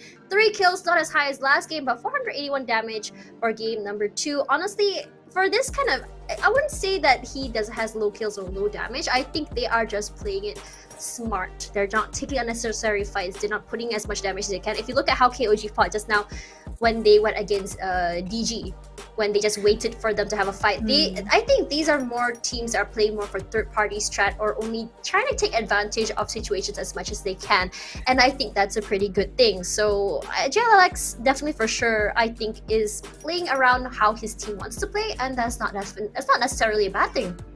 I think it's just a contrast as well to the playstyle contrast between the two teams. Like we saw HQ that was so dominant last round, and then you get King of Gamers. This wasn't a team that had the control of the game in their hands. They basically just played patiently. They were finding their openings. So it's, as you can see, right? Like if you're getting 3 kills with 481 damage, compare that to 6 kills last round with, I believe it was 1.4k damage. Like that's such a gap in terms there's of... a reason though. They are looking for fights. 1 versus 1 as well. They're not third partying, you know? And it does show a difference in playstyle. You know, when you did talk about it, Danny, you said that kills, for, you know, from what you were talking about for the English panel, you guys agreed that kills do play a little bit more of a heavy role. But to me personally, it's about finding that sweet spot. And, you know, I think a lot of teams don't really find that. But for some reason though, I feel like HQ found that perfect secret sauce, you know, for that. I want to say it's probably the region.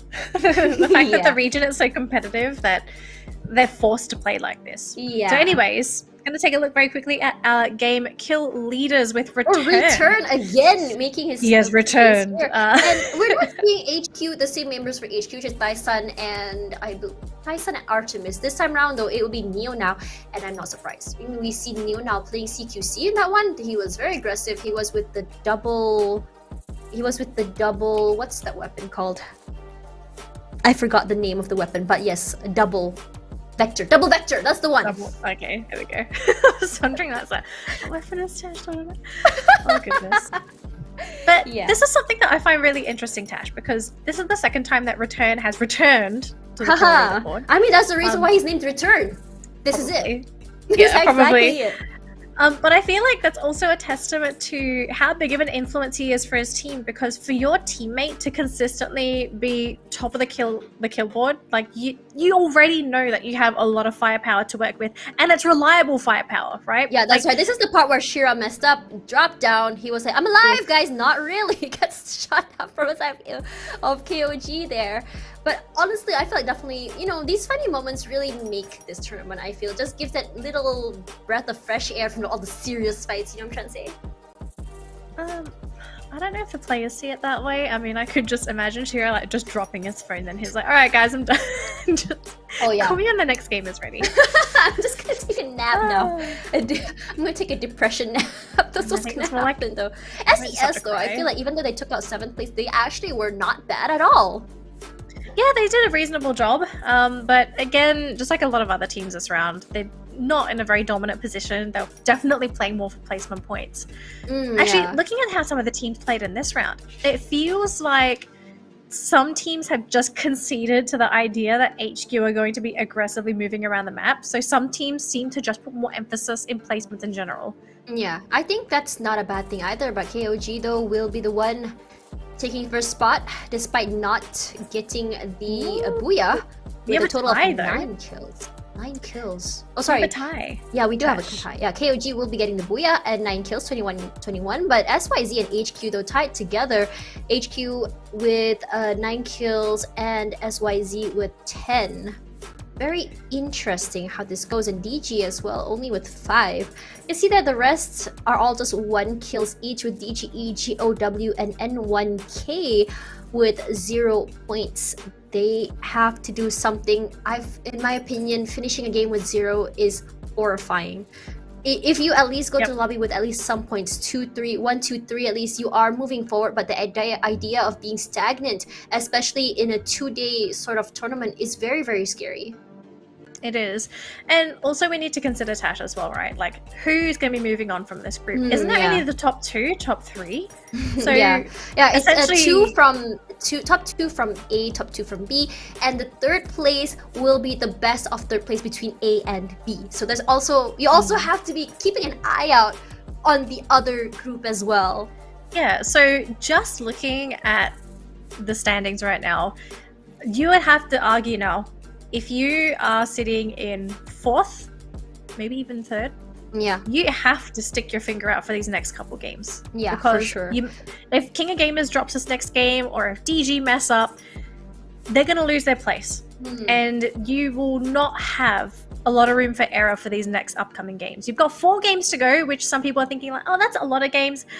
It's not. Some of these games go by really quickly, and sometimes you're just hit with misfortune. You get knocked out early. You cannot loot because a team is contesting with your loot as well. We've seen it during the first round. We've seen it during the second round. So what's going to end up happening now onto Purgatory? Are teams going to just concede their drop locations now, just because we've seen some of these teams just get obliterated as soon as they drop? I think they just need to be ready for those moments where someone runs into your area. What are you gonna do? You need a plan. I mean, when you think about it, like a lot of games, right? And especially Free Fire, it is a game of 4D chess. You have to be in a position to think, okay, what happens if someone crashes our drop spot? What happens? Easy, Tash, easy. Yeah.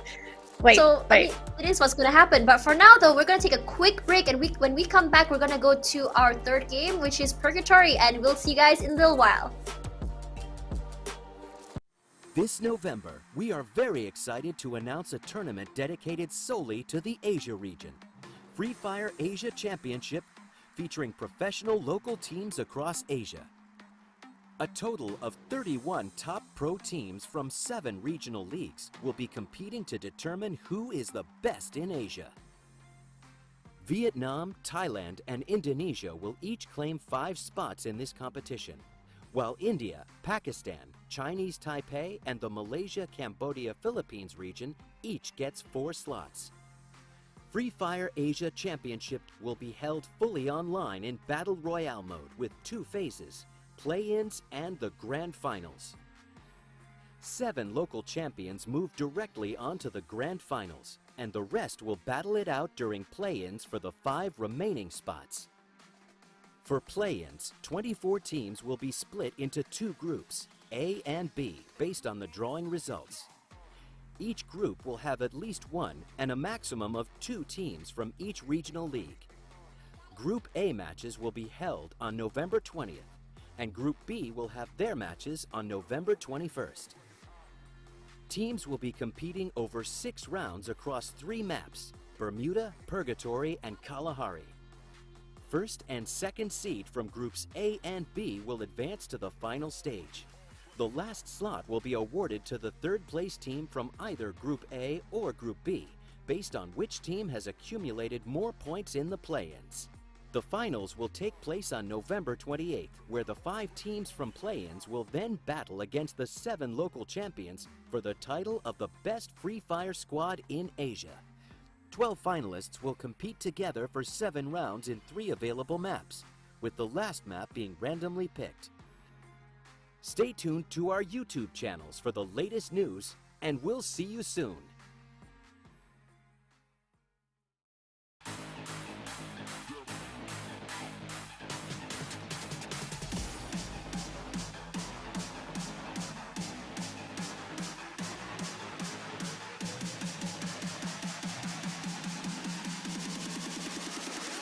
Menurut gua 3 negara yang kuat tuh ada Thailand, Vietnam, sama Malaysia karena mereka semua disiplin. FFAC là sân chơi của Việt Nam, Thái Lan và Indo. Các đối còn lại không quan tâm. अगर best 3 घंटे की बात बोलूँ मैं Asia championship में तो एक Thailand हो गई, एक अपनी वियतनाम हो गई, इंडोनेशिया हो गई, क्योंकि बिकॉज यहाँ की टीमें वर्ल्ड चैम्पियन भी रह चुकी हैं और काफ़ी एक्सपीरियंस है। तो that's why. Theo mình, ba quốc gia mạnh nhất đó là Thái Lan, Indo và Việt Nam. Vì Thái Lan và Indo đã từng vô địch thế giới. ประเทศที่หนึ่งก็ไทยครับประเทศที่สองก็ไทยสามก็ไทยครับ Thailand, Vietnam और Philippines. Philippines मुझे साफ बहुत personally पसंद है। Thailand से king of gamer और Vietnam से HQ sports.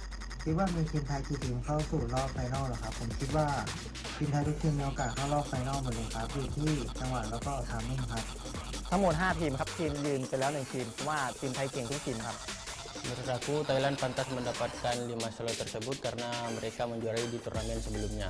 Mình nghĩ là không, vì chưa chắc biết được điều gì. Tại vì ở chung kết thế giới thì đã có một đội tuyển ở Thái Lan rất là mạnh và họ đã bị rớt lại khỏi chung kết. मुझे नहीं लगता FFAC के final में Thailand की 5 टीमें होगी। Cover करना जरूरी है, लेकिन यहाँ पर ग्रेनेड काम आएगा। बिल्कुल काम आया, काम किया, चीरा with a grenade, team there, shut down, team out, so blood. Menurut gue sendiri, tim Indonesia yang akan lolos itu insya Allah 5-5-nya bisa lolos karena udah ketahuan dari meta kita dan tim Indonesia emang kuat banget. Việt Nam sẽ có 3 đội tham dự vào chung kết. Gao và Heavy sẽ đi tiếp. HQ và Bốc không có cửa. Vị trí của Mr. 07 đang rong ruổi chiếc xe và mục tiêu anh ta hướng tới là Bird the Sky. Phía này Bell đang lọt vào tầm ngắm. Góc cua này đâm được Bell. Và tiếp tục dí theo Mr. 07 đang có tầm bắn là quá tốt. Bật ảo quang hồ mạnh chui ra giữa đội hình của Bird the Sky và không có bất kỳ một cửa nào dành cho DQS cùng với Cassin. Có thể tiến công vào vòng bo, cả Mr. 07 ném thêm một quả đầu đạn và đó là quét sạch Bird the Sky chỉ trong một tình huống mà thôi.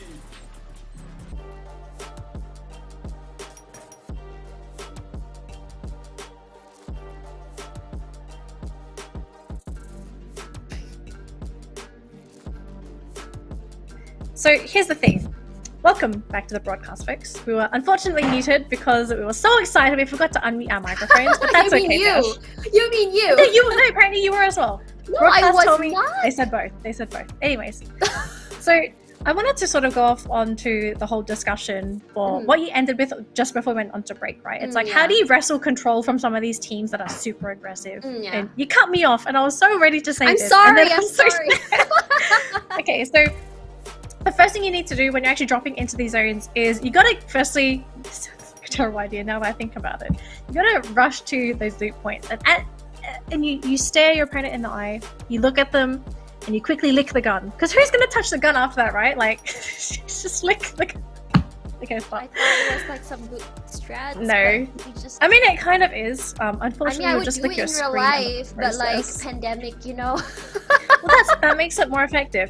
But seriously speaking, though, you have to. There's a couple of factors you have to take into consider when you are trying to compete with these teams for drops, right? I mean, so you have to take into consideration what's the positioning of your team. Is your team close enough to back you up if you go to a loot zone, like if you go to loot and you do not find a weapon to start off with? Because we've seen too many times players rush to get loot right next to somebody and they do not have a gun. Yeah, Right? definitely for So- sure. But I think HQ does it really well. They've done it twice. They have players, their team becoming the bait or the distraction, and they have one player just running around taking everything. And they may have 3 players down, but then the team player that's already looting is like, "Hi guys, you forgot about me. Check out my guns." Just go pa pa pa pa pa pa. And yeah, so I that really was- think for HQ they've been lucky up until this point when it comes to yeah, looting for because sure. they've gotten good weapons. They haven't been stuck with a fast! shotgun. They're They're so fast. So it just makes you wonder, is it up until this point, for me anyway, I'm thinking, is it luck for HQ that they're getting such good loot right off the bat? Or is this maybe a case of their opponents also misstepping? Because skirmish wise, HQ on point. They're hitting those headshots with no issues at all. They're doing the damage, so we're not really seeing the team falter.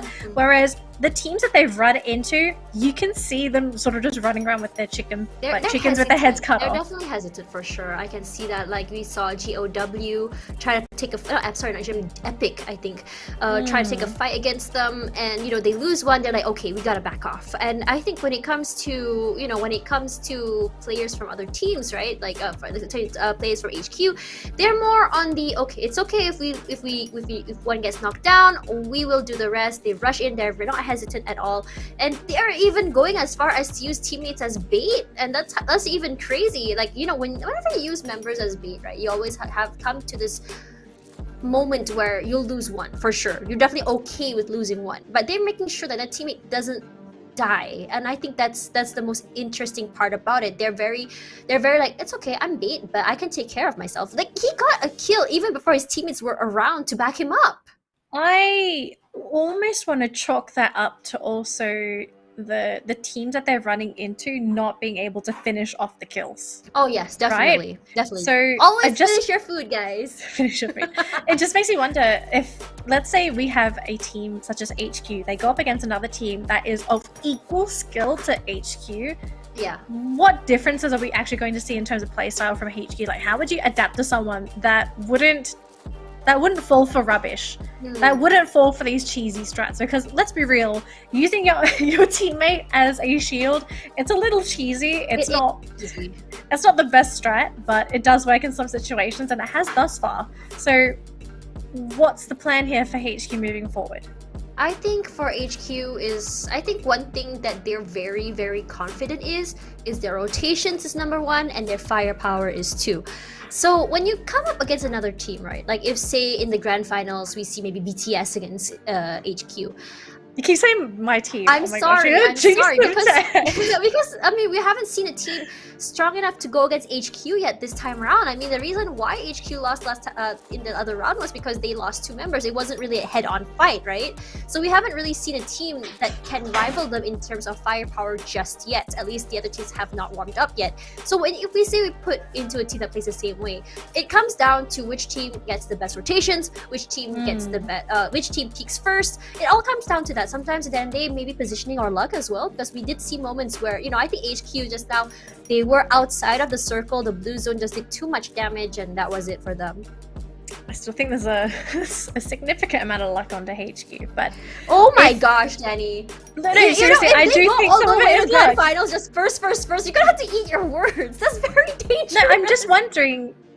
For me, I'm just wondering. But anyways, it's going to come down to Purgatory, right? Because Purgatory, I feel it's going to be the final test to see whether it's just this team being that good, or if they had a little bit of a helping hand from Lady Luck. Because some people just think like, oh, luck is not really a big factor.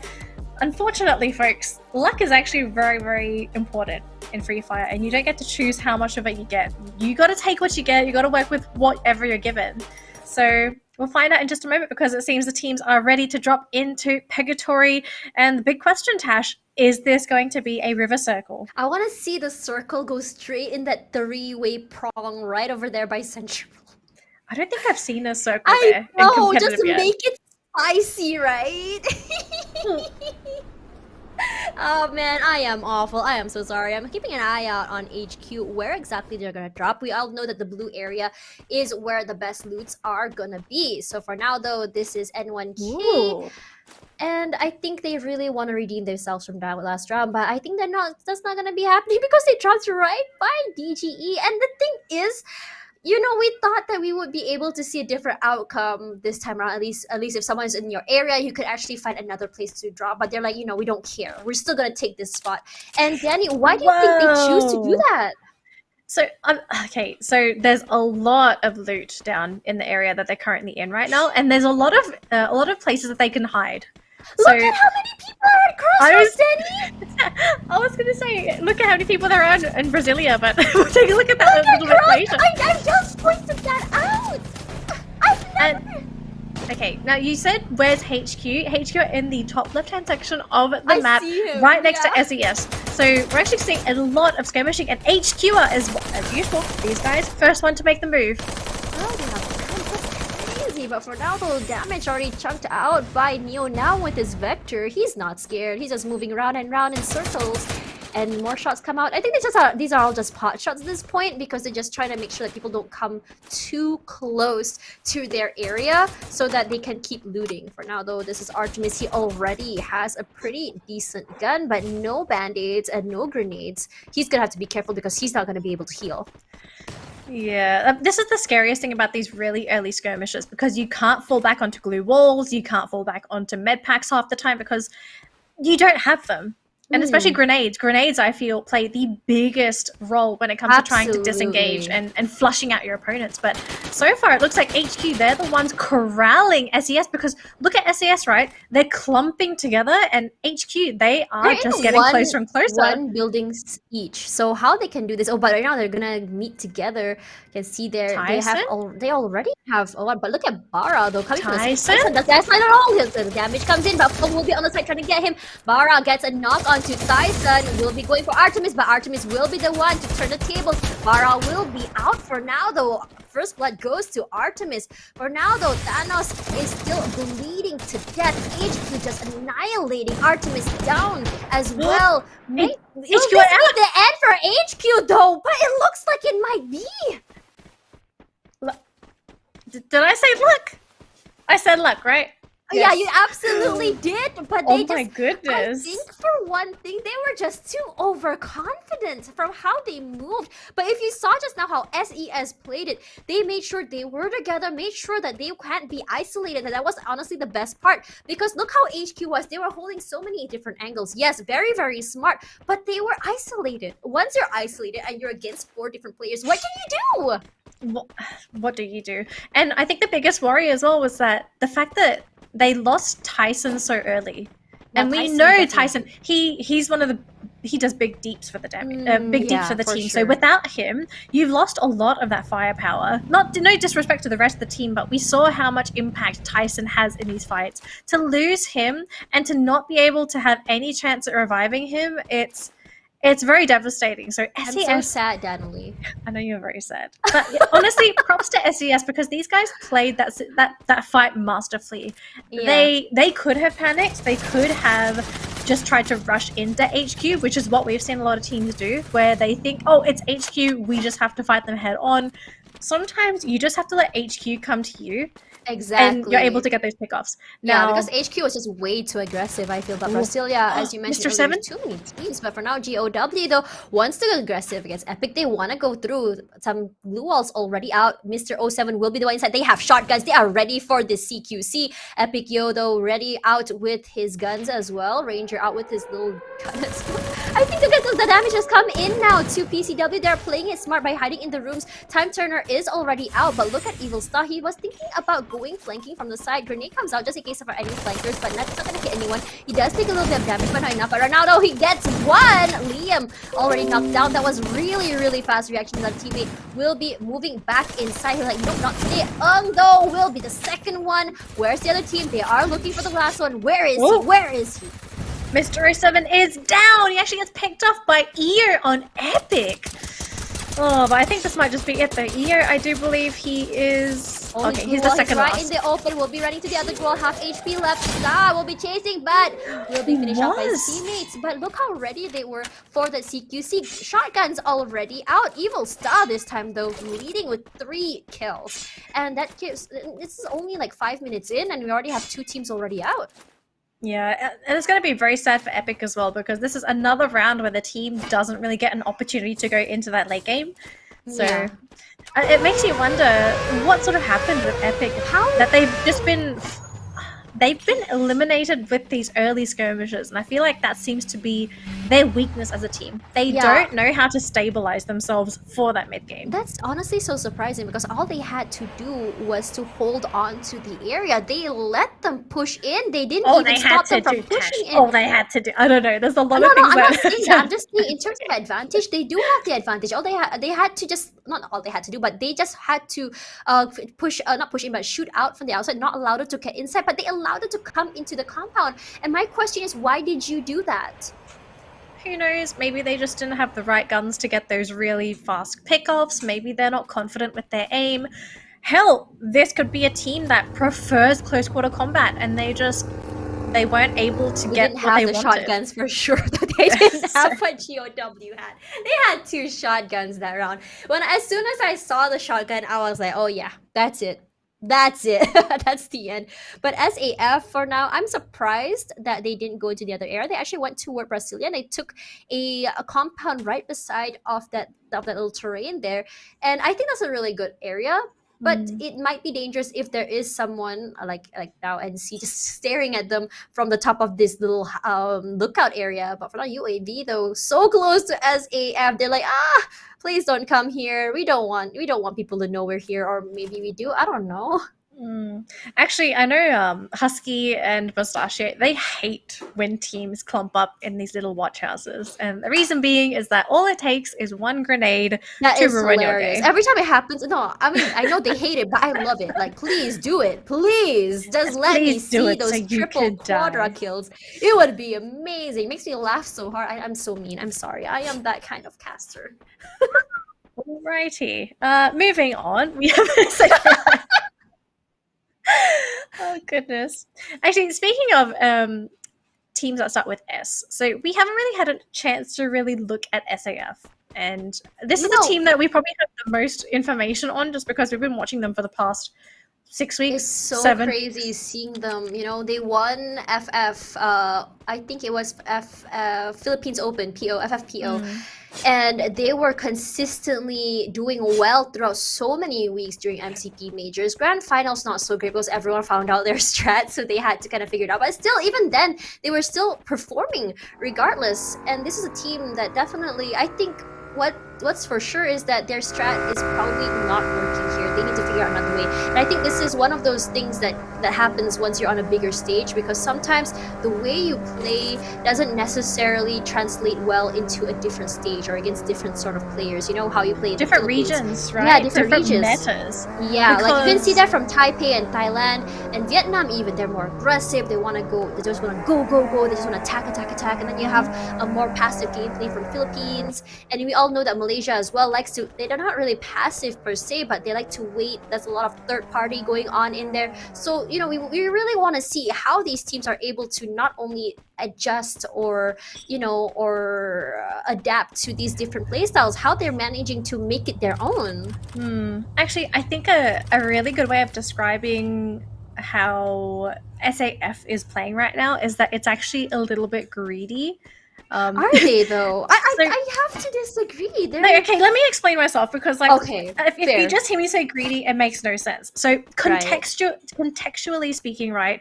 So when I mean greedy, I mean you're a team that's trying to maximize as many points as possible, right? So you're trying to maximize by getting placements and getting kills, which generally speaking, if you're going to get high placement, you're going to get kills, right? Yes, yes. I feel that because SAF, they're so used to maximizing in their meta, which was the Malaysia Philippines, that they think it's going to work here. Now, we've seen 2 rounds where they've tried to maximize. It didn't really work out for the team. Yeah, they're still absolutely. doing it. We haven't really seen SAF try and play aggressively. But the question is, can you really afford to maximize when you have these teams that are eating the competition alive? Yeah, that's right. Though Alex, though, will be knocked down thanks to N1K. We're seeing Insane going aggressive. Insane will be the next one out. Warchan just doing so much damage. Fatbird from the back with the time turner just doing so much damage from the backside there as a great support. Warchan from the top side here. And despite him not having the highest high ground like DG, though, look at how he's playing. And right now, one member is already out. And N1K picks one. So from the side here, Wangzi, though, they want to make sure to hold on to this compound. Not only this compound, they want to gatekeep this area as well. Alex, though, bleeding to death. Will he be the second one? Yes, he will. He's also out. And right now, Harsh and Ignite, the only 2 members left, will have to skedaddle, and they are making their way out of the area. And I think it's a great spot where N1K put themselves at, because they knew that they were going to get picks as people pushed into the area.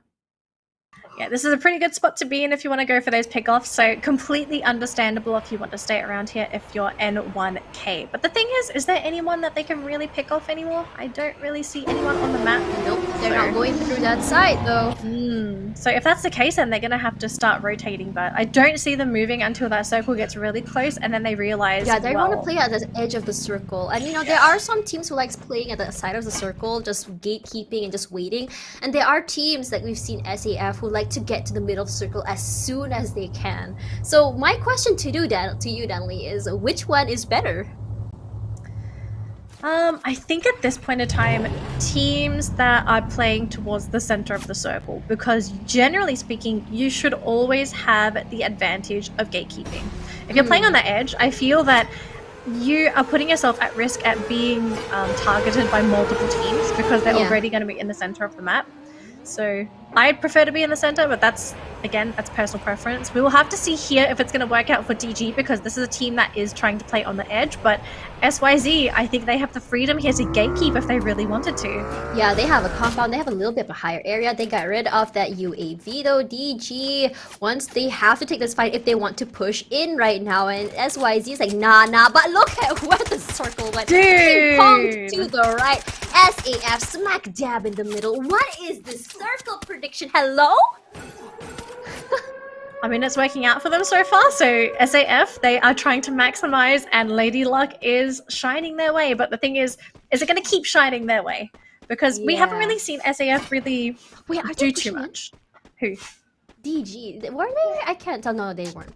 That was SYZ. I was gonna say, if they really did push in, I would be very, very impressed, and I was really excited to see how they would fare against SYZ. SYZ has definitely been a team to look out for as well, with return back-to-back on the top kills list for 2 matches in a row.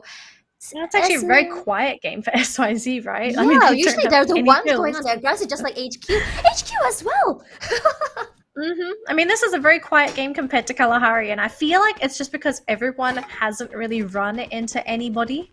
It's a very big map for... No, it's not a very big map. I mean, it's a big map for sure. It's very bad. But for now, though, I mean, we spoke too soon. McRory already one knock onto someone thanks to a grenade. And DG, though, 1 player out thanks to KOG. Oh, DG, not a great place to be once again.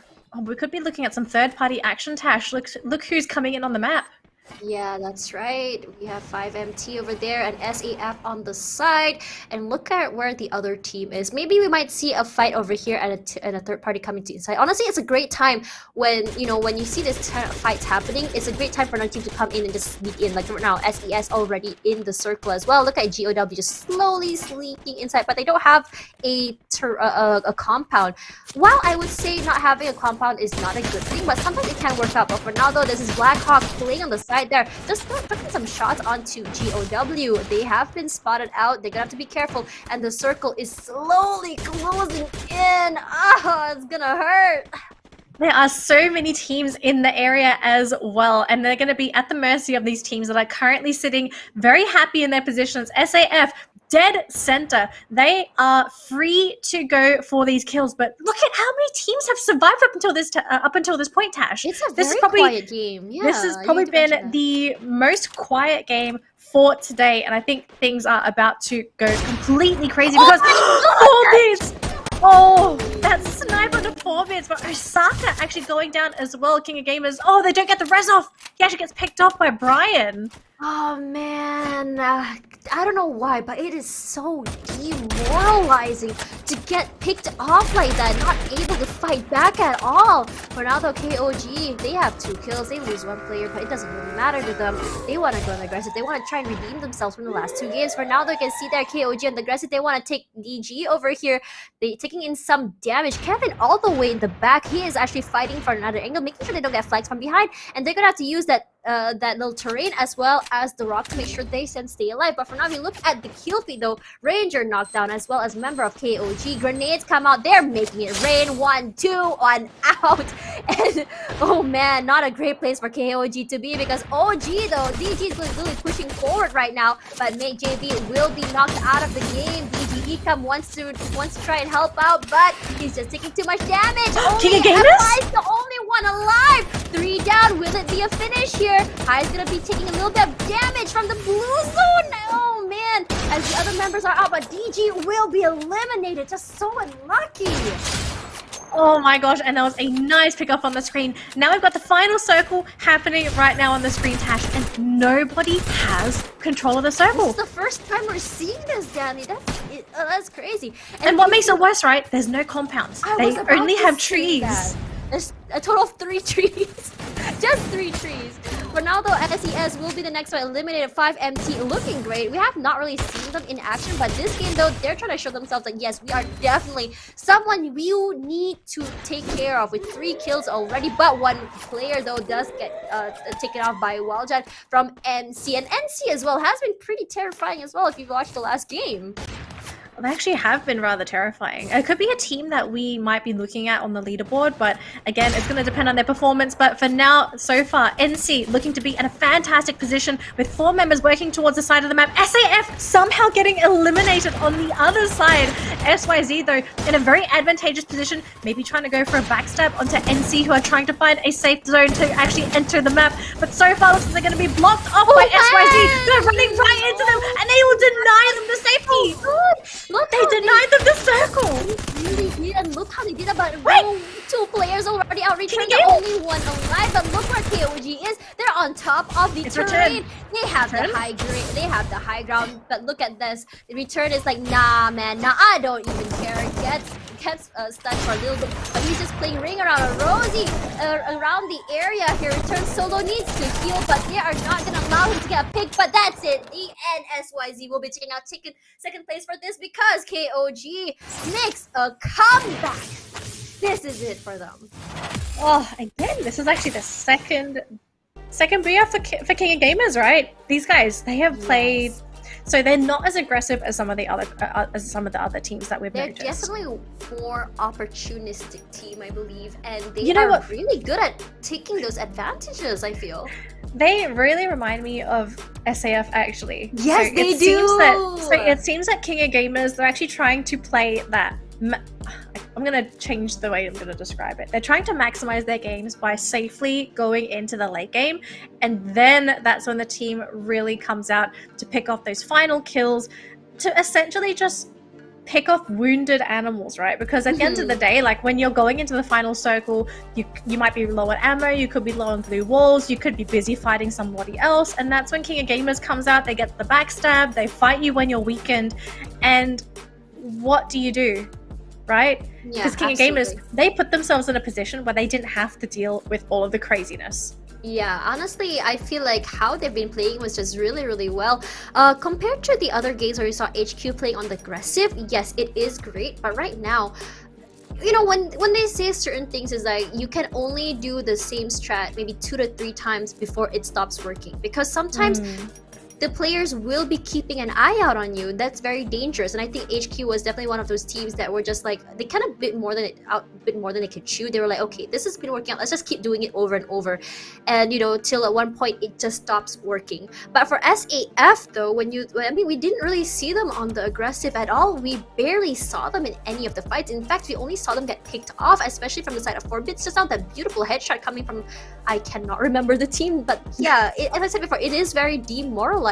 But we are seeing the same strats being used again, and I really want to see SAF find that middle ground between, you know, placements and getting kills. I mean, you know, I did mention before at MCP Majors they found that secret sauce, which is waiting for the late game and then picking off, but the thing is they're not making it to the late game. So what can they do for their plan B? Because right now they only have one plan, which was to only maximize their points through placement. They got 5th place. They do make it to late game, not late game, but they do get pretty good placements, like I think 8th, 7th, and 5th, I believe. And while it does give them points, but you could get more with some pickups. Exactly, and I feel like the fact that they're not getting those pickoffs, they're really falling behind on the leaderboard. We'll actually take a look at their position very soon once we've actually calculated the points, but Tash, we're already halfway through, and we're already starting to see a very clear line between the top tier teams and the teams that aren't quite making the cut. and because you only have 3 games left to Yeah. get those points in, it might already be too late for some of these squads unless they manage to get either 2-3 fantastic performances. If they can get, heaven forbid, they somehow get 3 booyahs. I don't think the team's going to be able to do that. I wouldn't say you need 3 booyahs because right now KOG has 2 and you have HQ with 1, correct? So in a way, if you do get at least 1 booyah with a good amount of kills, if you do manage to get second player, now I think the placements that players need to eye is second place, because I feel like right now KOG may be very, very far ahead, is either second place, hold on to that placement, or you can go for third place and just maximize as many points as you can. But the downside is because we are on Group A, day 1 for tomorrow, the third place, they'll be like, okay, this is the amount of points we need to have in order to make it forward. Now it looks like we've got some new names on the leaderboard here, Tash. We've got Kevin59 going to be leading with 7 kills, followed by Jojo77. 77, lucky number, right? Sometimes you gotta go double. You know, seven's not enough. You gotta go double 7. Yeah. So Joe77 with 3 kills, and then we've got him tied with Patrick, who's also sitting on 3 kills. So it seems for this round, it wasn't so heavily distributed amongst a couple teams. We're starting to see some of these kills really get evened out, because game 1, it was basically hogged by, I think, 4 teams were hogging all the kills. Game 2, similar situation, but I think it was better distributed. And then now we're starting to see more teams survive to that 3rd, 4th, and even final circle. Yeah, I think we are gonna be we're gonna see a shift in gameplay definitely in the next match, because it's gonna be round 2 of each of the maps. So I think at this point they're like, okay, we've already gone round 1. We have an idea where people drop. We have an idea how they play, how they lurk, how each team plays in terms of strats. So we kind of have an idea how to play around them. So we may be seeing a shift in terms of drop spots, in terms of how they play, and that's gonna be really interesting to see how differently each team will be handling this. And I think we are also gonna be seeing these teams, like maybe teams that we didn't really pay attention to earlier, may start to rise at the next round. Now, speaking of next round, for people that are tuning into the broadcast, what is the next map, you say? We're going to be going all the way back to Bermuda, because we're already halfway through the broadcast. So back to our roots, the map that everybody knows, everybody loves, and of course it is the most action-packed map in the game, just because of the size, and also the fact that I feel Bermuda, it's such a good vanilla map, because everyone knows the map. Yeah. So it's not like Kalahari, where some teams specialize in the map because it's such a different play style. Purgatory, it's similar to Bermuda. It's just that it's got, I want to say, it's too open. It's way too open. Yeah. Compared to Bermuda, you know? But you saw how Return tried to play that last round. I'm just looking at this replay right now, and he really tried to isolate the other 2 members. And you saw how he played it, right? Back and forth, trying to make sure to get one pick and then work on the other. But KOG was just not having it, and honestly, that was a great way for them to play. But for now, though, this is the standings for game number 3, where KOG, though, will be leading with a total of 22 points, almost 10 points ahead of SYZ with 14, 5MT with 11, and SES and MC both with 10. And the reason why NC is at 5th place is because of their kills, which is a lot lower. SAF, though, takes 6th place with a total of 8 points, TOW with 7, DG with 6, N1K with 4, DGE with 2, Epic and HQ, though, end the game with at least 1 point. And we did talk about this. While you do go out of the game first, you don't go out with 0 points. And I think this is the first time today that we're seeing no one enter the lobby with 0. Yeah, I think we're starting to see these teams slowly adapt to their opponents, and they're feeling, because we have to say, right, first 3 games, you're feeling everybody out, because not everyone plays the maps similarly. It's going to be different. But Yeah, most sure. importantly for today, Wow. we've got to take a look at the kill board. Sorry, not the kill board. We've got the leaderboard. This is the total standings. Now, the top 3 is They're essentially so what everyone's far aiming away for. from everyone else. This is the top 3 strongest teams. You can already say that right now. It is. Well, this is what I was talking about, Tash, right? Like, there is a clear line between the teams that are going to make it and the teams that are just nowhere near the competition. Yeah. So it comes down to whether one of these top 3 teams falter for the next 3 games, or if we see a dark horse. I guess a good example, let's say SCS, right? They have I wanna 2, see that maybe comeback. all 3 games. we have 3 fantastic games, and let's say King of Gamers, they falter for 2 of them, we could see them lose that place. Yeah, But at the I end of mean, the day, it's 3 games. It's still a lot. for sure though, and I'm actually quite surprised about DGE. We see them a lot in these matches. We see them take fights. We see them go on the aggressive. But I think one of the weaknesses of DGE is I feel that they are playing too much on the corner, or they don't make it into the circle, and they always get gate capped. And once they get gate capped, they're in trouble. We saw that in Kalahari. We saw that in Purgatory. They need to do something about their rotations and fast. It's a hard one because it comes down to whether the team prefers to play on the edge, because remember, right, sometimes we see things one way, but then Yeah. if a team trains to play on the edge of the map, It's it's not really working difficult to out. stray away. Yeah, it's really Yeah. difficult to stray away from the style that you've trained. I guess another example is SAF, right? Like we've been saying that this is a team that maximizes. They don't go for that HQ aggression.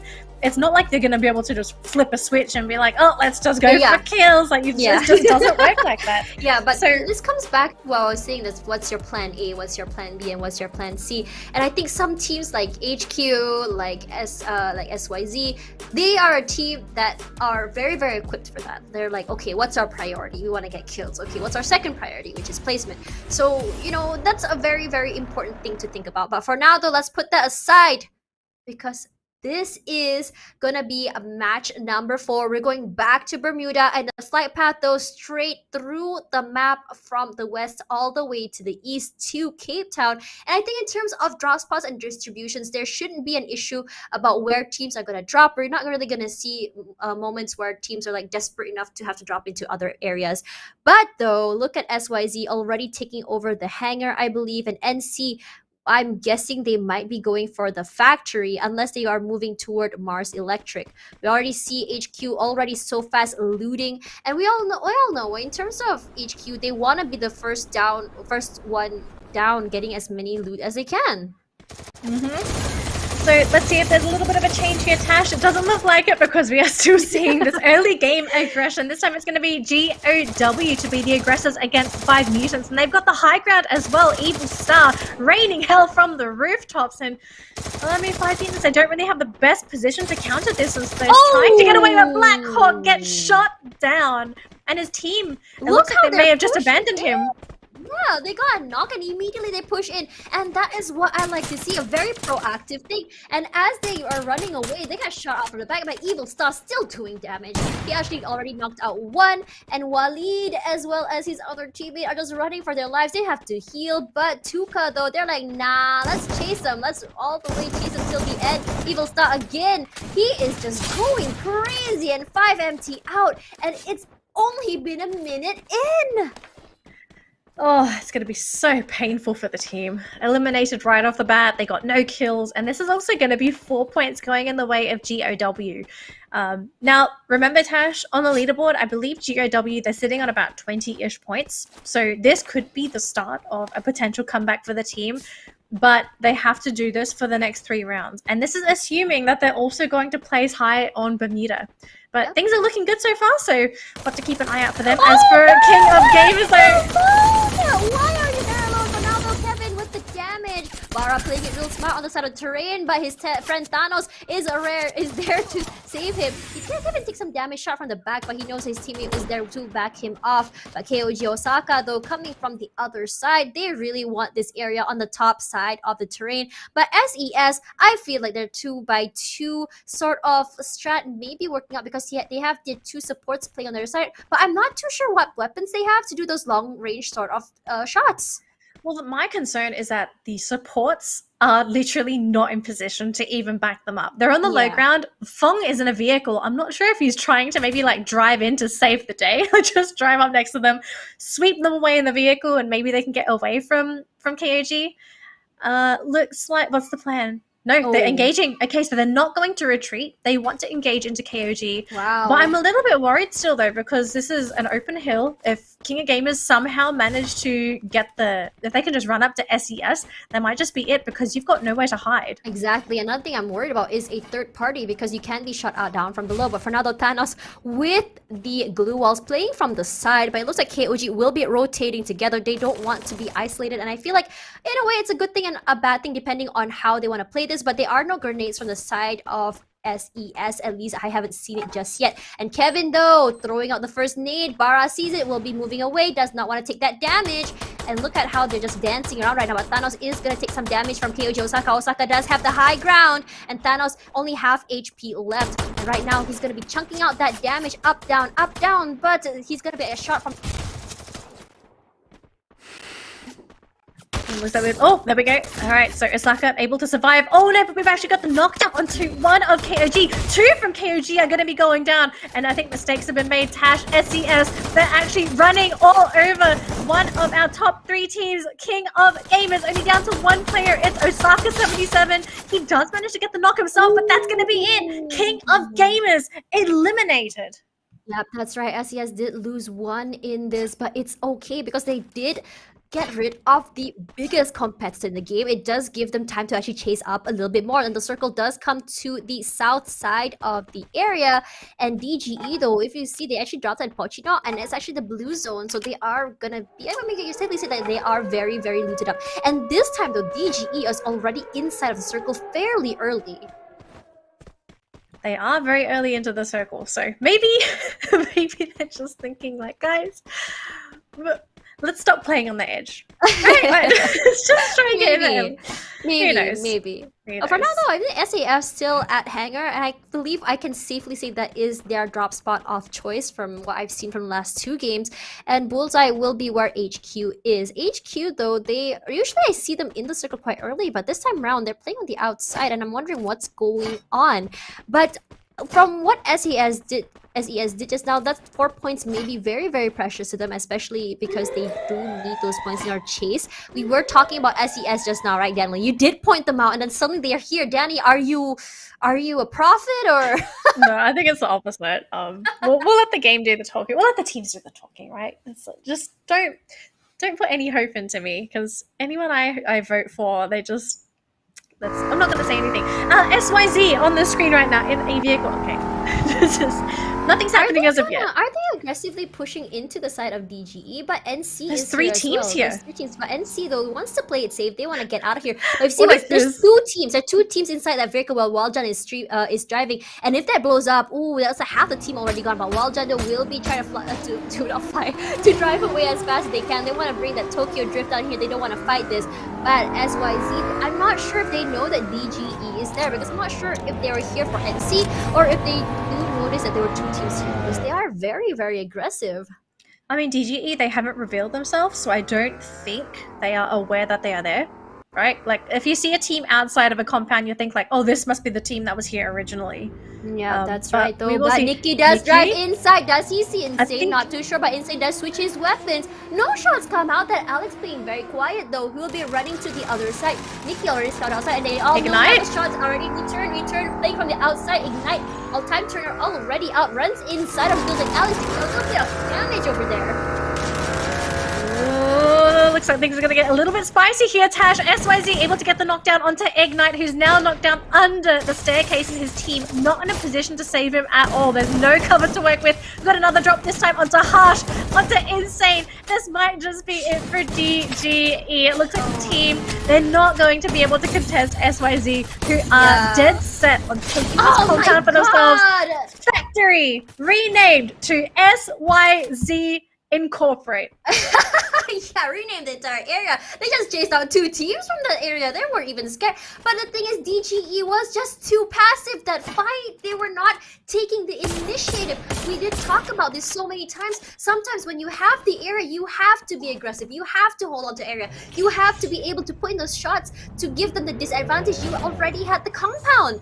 SYZ just too aggressive, and they just let Nikki drive inside for the information.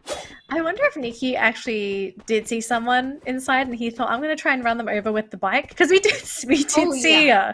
No, it some wasn't a roadkill bike, in it our was the first car. round. He drove in with the car. Oh, it was a car. He was Excuse me. a I didn't get to see it car! properly. That's why I was confused, because if they Right. were aggressive, they could have got at least one drop from that, and maybe prevented the push inside.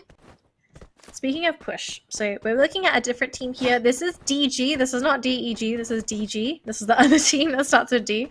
And if I'm not mistaken, Tash, this is also another team that generally likes to play on the edge of the circle. Before anything, let's go! Let's go, Zed! Yeah, He's bleeding to death, but McRory on the aggressive one, so his teammate throws in some damage, but not enough to do anything. And you see that 4 bits with his shot. I mean, we did talk about this. 4 bits with this sniper is absolutely scary, but they're not allowing him to peek at all. Once he peeks one moment, he takes a little bit of damage there.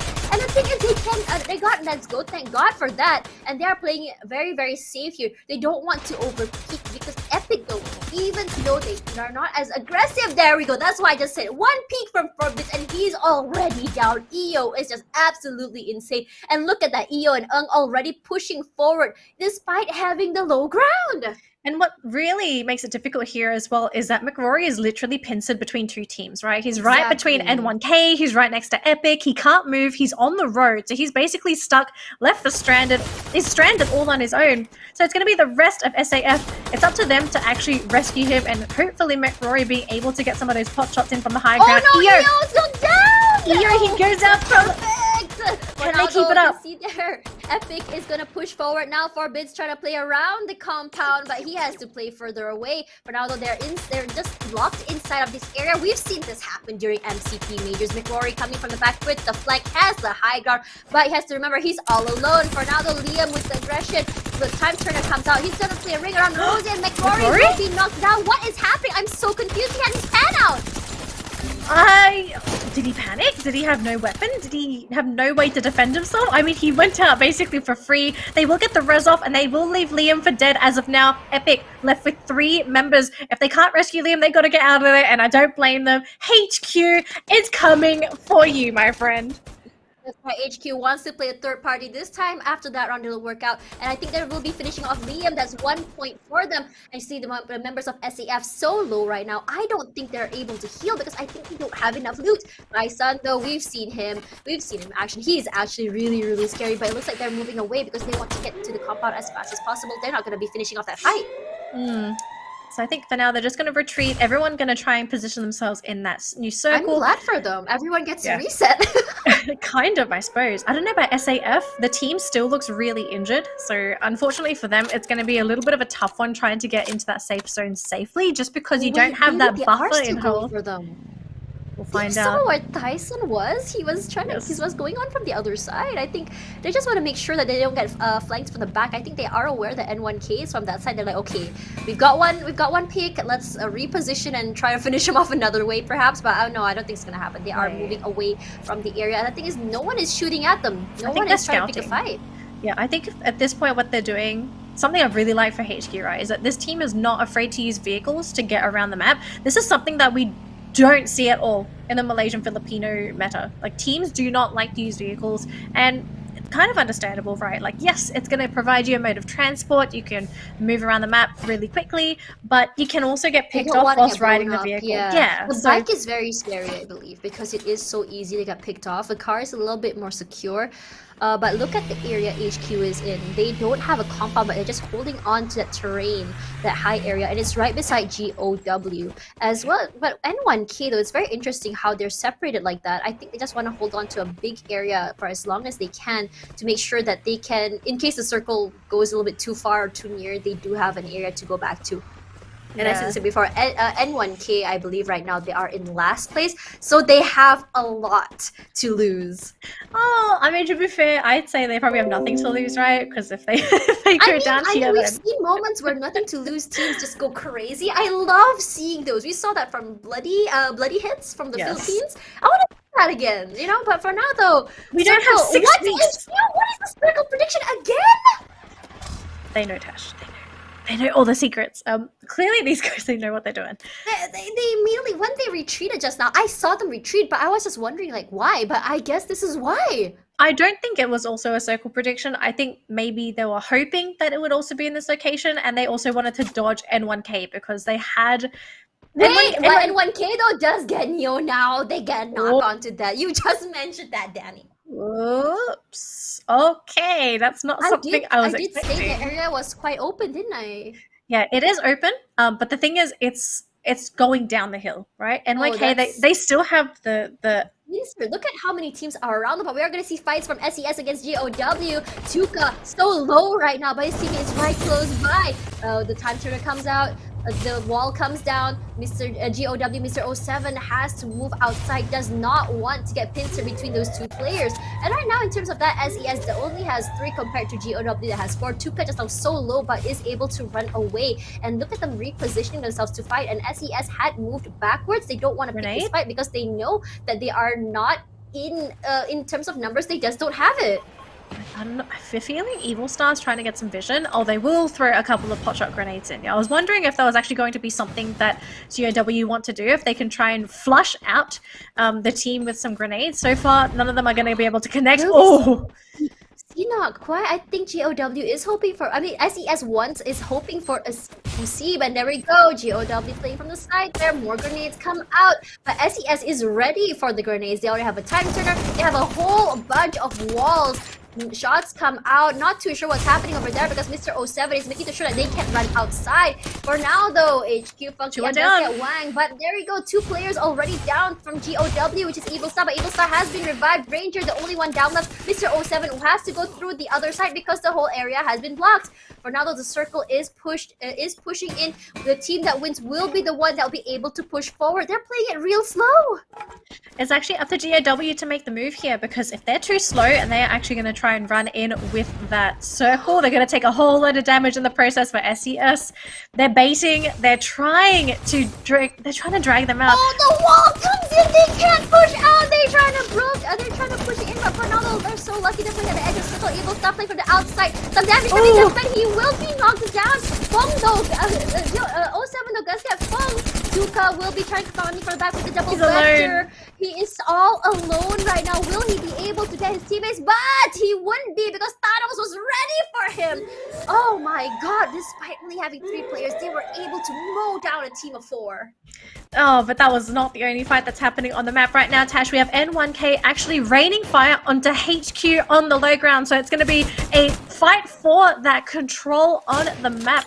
And as we can see, we've got the new circle on the map, and it's going to be in favor of HQ. That is actually so surprising right now, but SAF though has the side of terrain. Grenade comes out. Will it hit for bits? Not quite. It doesn't. But Epic does go down thanks to Tyson. Tyson again just doing work with his sniper. I don't want to meet Tyson and his sniper. I thought for bits was great, but it's clearly Tyson.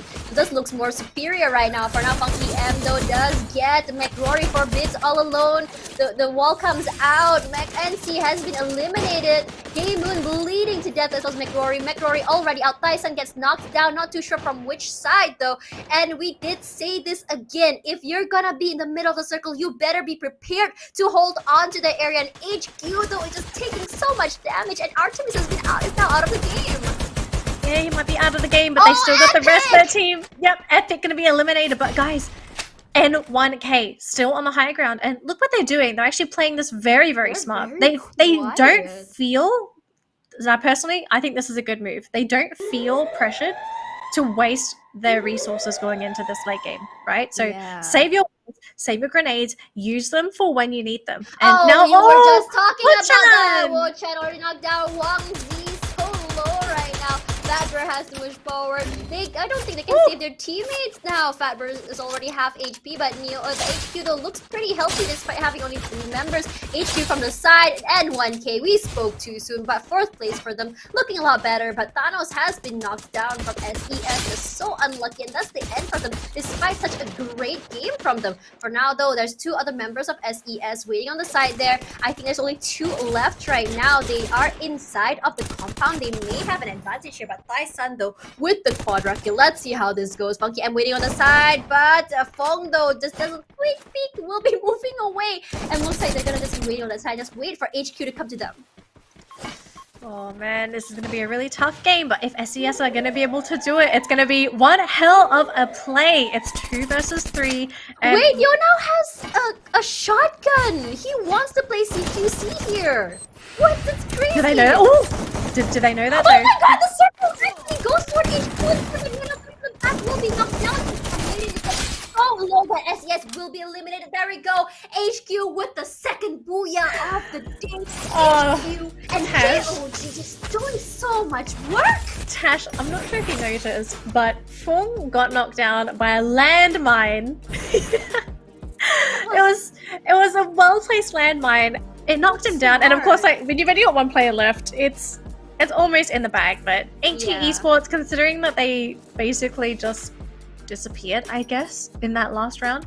Yeah. Fantastic way to bring themselves back. They have to do something because they only got 1 point that round. So they're like, okay, we have to make a comeback now. It's very dangerous for them. But it's so insane how they played this so well as well. And we saw them lose one, and I was really nervous for them actually, because you know, I thought that when they lost Artemis, that will be their damage dealer gone, but they're like, nope, not today, Zerg.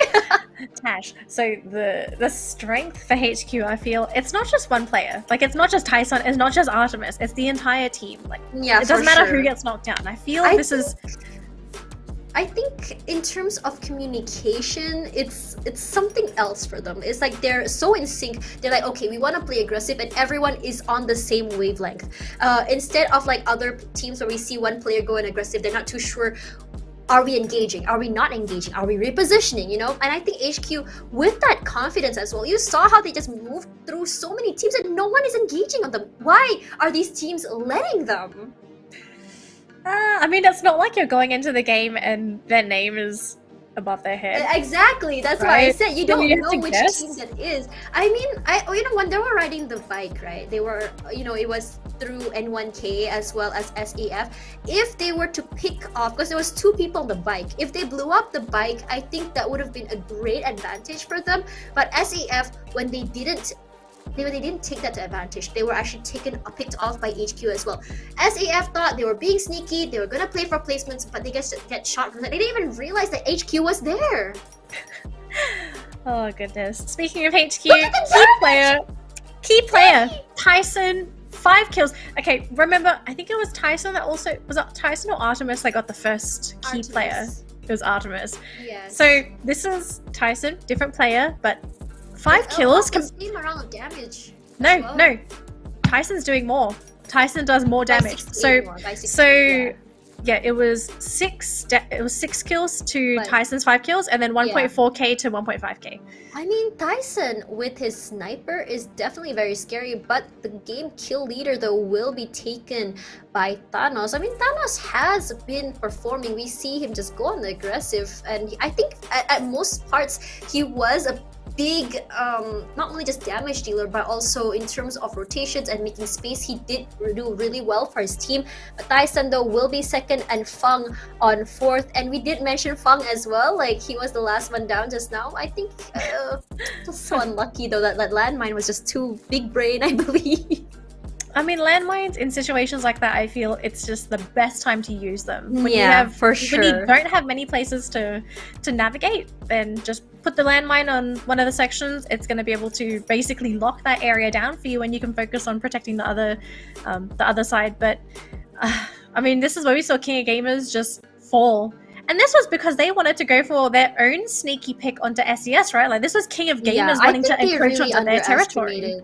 Yeah, yes. I think they really underestimated that. But for now, though, for DGE, I think this part was very unfortunate. I mean, I think about it a lot. I mean, like, they had a nice compound, they had a nice area, they just let them roam through with the vehicle. I feel like they need to be more proactive. I talked about this so many times, like, they played, I think they are proactive enough to go inside of the circle, but they weren't proactive enough to actually take the fights. And with this sort of aggressive sort of team, sometimes you just have to take the initiative. You have to cripple them a little bit so they can't do anything. I'm not saying they knew which team it was, but because, well, you can already have an idea that these teams are playing aggressive, so what can we do to cripple their firepower, regardless of which team it is? Yeah. Well, it's not so easy to just sort of encroach onto someone else's territory, right? Because a lot of the strength for teams that take the initiative, it actually lies behind their own confidence in their skill, because Yeah, it for takes sure. a lot of not only self-confidence but also confidence in your teammates to be able to back you up once you are in Yes. those fights. So it's difficult to do, especially for a team that isn't used to playing like that. Yeah. We aren't 100% sure if N1K are a team that can take initiative. They might be in the same situation as SAF. Maybe this is another team that generally likes to play the playstyle where they maximize points, right? Yeah. Like you play passive Ooh, until this the time late around they're game. doing so much better though. I mean, earlier they did get knocked out quite early. This is the time where I was actually surprised they got 4th place, but this is the standings for game number 4 though. 24-19. SES looking way better this time compared to before. SYZ though takes 3rd place, 12, and DG as well. Epic as well looks a lot better as well with 8. N1K with 7 with 0 kills though. GOW with 4 kills gives them 6 points, my bad. SEF looked this time with a 5 points, NC with 3, KOG as well as the other team with 1, and one team with 0. I think getting 0 is very dangerous for these kind of play-in styles. So we've got the total standings here. Now, HQ making their way up to 1st place again after their booyah. Congratulations. I think they were like trading places with SYC. Well, it's going to be a race between the two, right? Like these guys are going to be competing for first. So far for cutting you. SYZ has no booyahs. They don't need booyahs. This is a team that's mostly going for kills, and they're consistent. This is a word that we generally use on the English panel. Teams don't need to get booyahs as long as they're consistently performing across their games.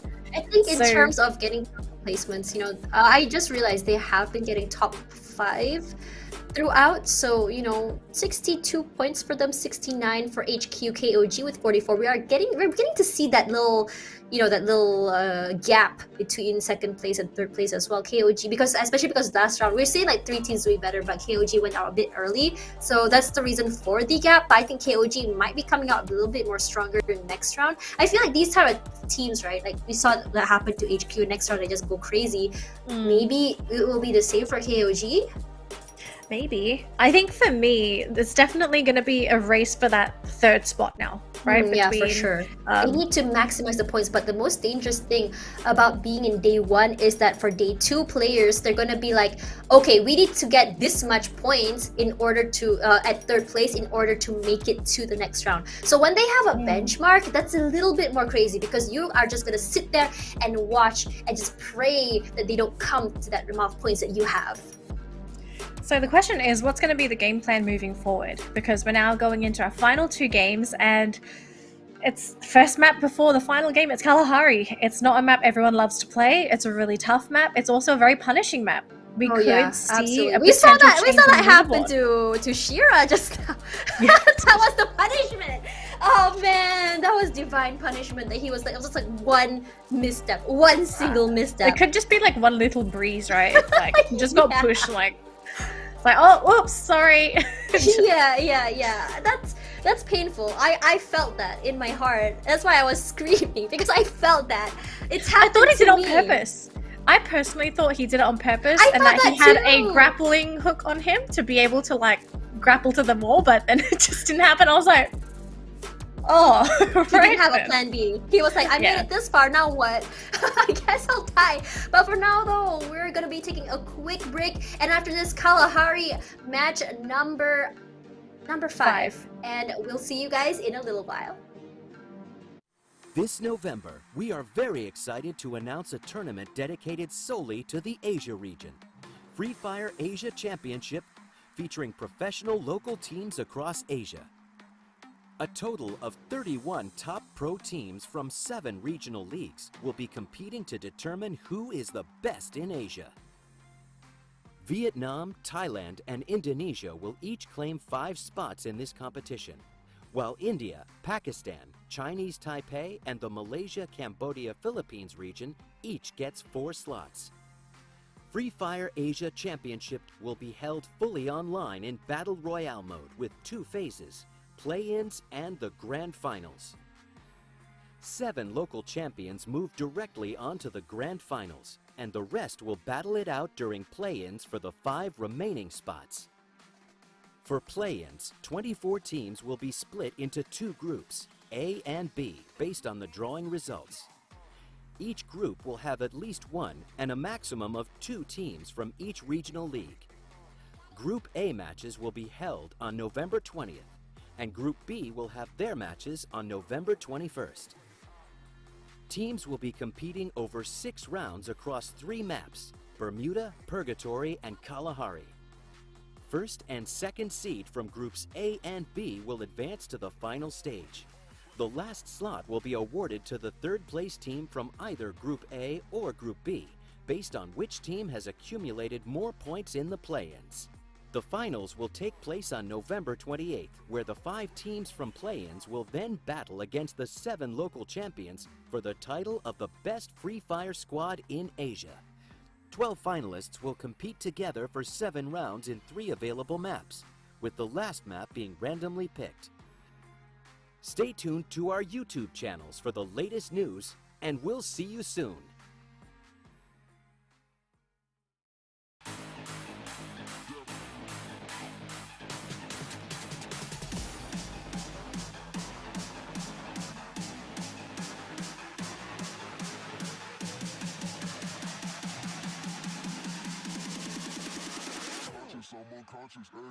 Menurut gua 3 negara yang kuat tuh ada Thailand, Vietnam, sama Malaysia karena mereka semua disiplin. FFAC là sân chơi của Việt Nam, Thái Lan và Indo. Các nước còn lại không quan tâm. अगर best 3 घंटे की बात बोलूँ मैं Asia championship में तो एक Thailand हो गई, एक अपनी वियतनाम हो गई, इंडोनेशिया हो गई, क्योंकि बिकॉज यहाँ की टीमें वर्ल्ड चैम्पियन भी रह चुकी हैं और हाँ काफ़ी एक्सपीरियंस है। So that's why. Theo mình 3 quốc gia mạnh nhất đó là Thái Lan, Indo và Việt Nam. Vì Thái Lan và Indo đã từng vô địch thế giới. ประเทศที่ 1 ก็ไทยครับประเทศที่ 2 ก็ไทย 3 ก็ไทยครับ Thailand, Vietnam और Philippines. Philippines से मुझे साफ बहुत personally पसंद है। Thailand से king of gamer और Vietnam से HQ sports. คิดว่ามีทีมไทยกี่ทีมเข้าสู่รอบไฟนอลเหรอครับผมคิดว่าทีมไทยทุกทีมมีโอกาสเข้ารอบไฟนอลหมดเลยครับอยู่ที่จังหวะแล้วก็ทามมิ่งครับ ทั้งหมด 5 ทีมครับทีมยืนไปแล้ว 1 ทีมเพราะว่าทีมไทยเก่งทุกทีมครับ Menurut aku Thailand pantas mendapatkan 5 slot tersebut karena mereka menjuarai di turnamen sebelumnya. Mình nghĩ là không, vì chưa chắc biết được điều gì. Tại vì ở chung kết thế giới thì đã có một đội tuyển ở Thái Lan rất là mạnh và họ đã bị rớt lại khỏi chung kết. मुझे नहीं लगता FFAC के final में Thailand की 5 टीमें होगी। Zone cover करना जरूरी है, लेकिन यहाँ पर ग्रेनेड काम आएगा। बिल्कुल काम आया, काम किया, चीरा उधर ग्रेनेड टीम से shut down. Menurut gue sendiri tim Indonesia yang akan lolos itu insya Allah 5-5-nya bisa lolos karena udah ketahuan dari meta kita dan tim Indonesia emang kuat banget. Việt Nam sẽ có 3 đội tham dự vào chung kết. Gao và Heavy sẽ đi tiếp. HQ và Bốc không có cửa. Vị trí của Mr. 07 đang rong ruổi chiếc xe và mục tiêu anh ta hướng tới là Bird the Sky. Phía này Bell đang lọt vào tầm ngắm. Góc cua này đâm được Bell. Tiếp tục dí theo Mr. 07 đang có tầm bắn là quá tốt. Bật hào quang hộ mệnh chui ra giữa đội hình của Bird the Sky và không có bất kỳ một cửa nào dành cho DQS cùng với Cassin. Có thể tiến công vào vòng bo, cả Mr. 07 ném thêm một quả đầu đạn và đó là quét sạch Bird the Sky chỉ trong một tình huống mà thôi. Tại sao có thể làm được như vậy trong pha xử lý lần này? Đâm ngã đội trưởng, ném lựu đạn, quét sạch phần còn lại của đội hình. Mr. 07 quá tuyệt vời. Quá hay, chỉ có thể nói là quá hay trong tình huống vừa rồi đến từ sói thần mà thôi. Đội tuyển mạnh nhất bảng A, nhất là Gao. Hello everyone and welcome back to the Free Fire Asia Championships 2021. I'm Tash, but your caster today alongside Daniely, and we've seen the first 4 matches for today, and HK, KOG, as well as SYZ, and just absolutely something else. We're already starting to see, I want to say, the big 3, right? Popping up on the leaderboard. But we have competition. We've got teams up until 5th that are actually in the running to potentially take that 3rd spot away from King of Gamers. And I feel like King of Gamers are going to be slapping themselves right now as well because they probably did the biggest mistake ever. That was the silliest fight. I think one thing we saw from KOG as well as HQ as well, we saw that underestimation, that not that underestimation, but the cockiness that came out. They're like, oh, we're doing so well for the past few games, let's go for it, let's just mow people down. And you know, I would say it was like a high, right? Like you Oh, just got 2 PRs and you're on an emotional high. So you're probably thinking like, oh, we're actually doing so well. Yeah. Let's try something. And it's like, you want I to think try that's- now?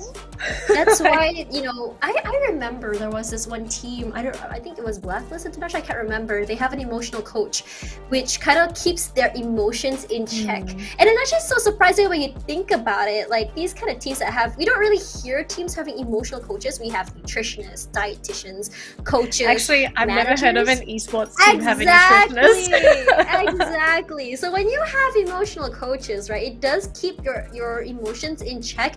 And there are some teams I remember, I can't remember which team it was. Was it Fast Kill? I can't remember where the circle was just not in their favor. They were just so tilted. And I think this kind of teams actually, you know, these kind of teams that have emotional coaches help to reset their mental when they go to the next match. Because sometimes you're having 2-3 matches in a row that's not so well, or maybe they have a match, last match they got knocked out so early, and that's also another thing that can kind of like mess with their brains. You know, people usually talk about player skill, they talk about player communication, but how often do people talk about that mentality? It's something that's really starting to pop up in esports, and I feel like so Free Fire's esports scene is still rather new, right? So we're not it's really still a baby, I would say. I mean, they're infant stage, right? So a lot of teams are not really thinking about the whole idea of like, why should I have a coach that tells me to feel happy or sad, right? Like that's basically how people see it. It's like, I don't need a therapist on the team. I am mentally sane. No, folks, that's not. I think like everyone should have. I'm not saying everyone needs a therapist, but everyone needs that mental reset. I feel like one of you the need someone biggest to slap you when you need the slapping. I know it sounds terrible, but I guess can you really shake it off?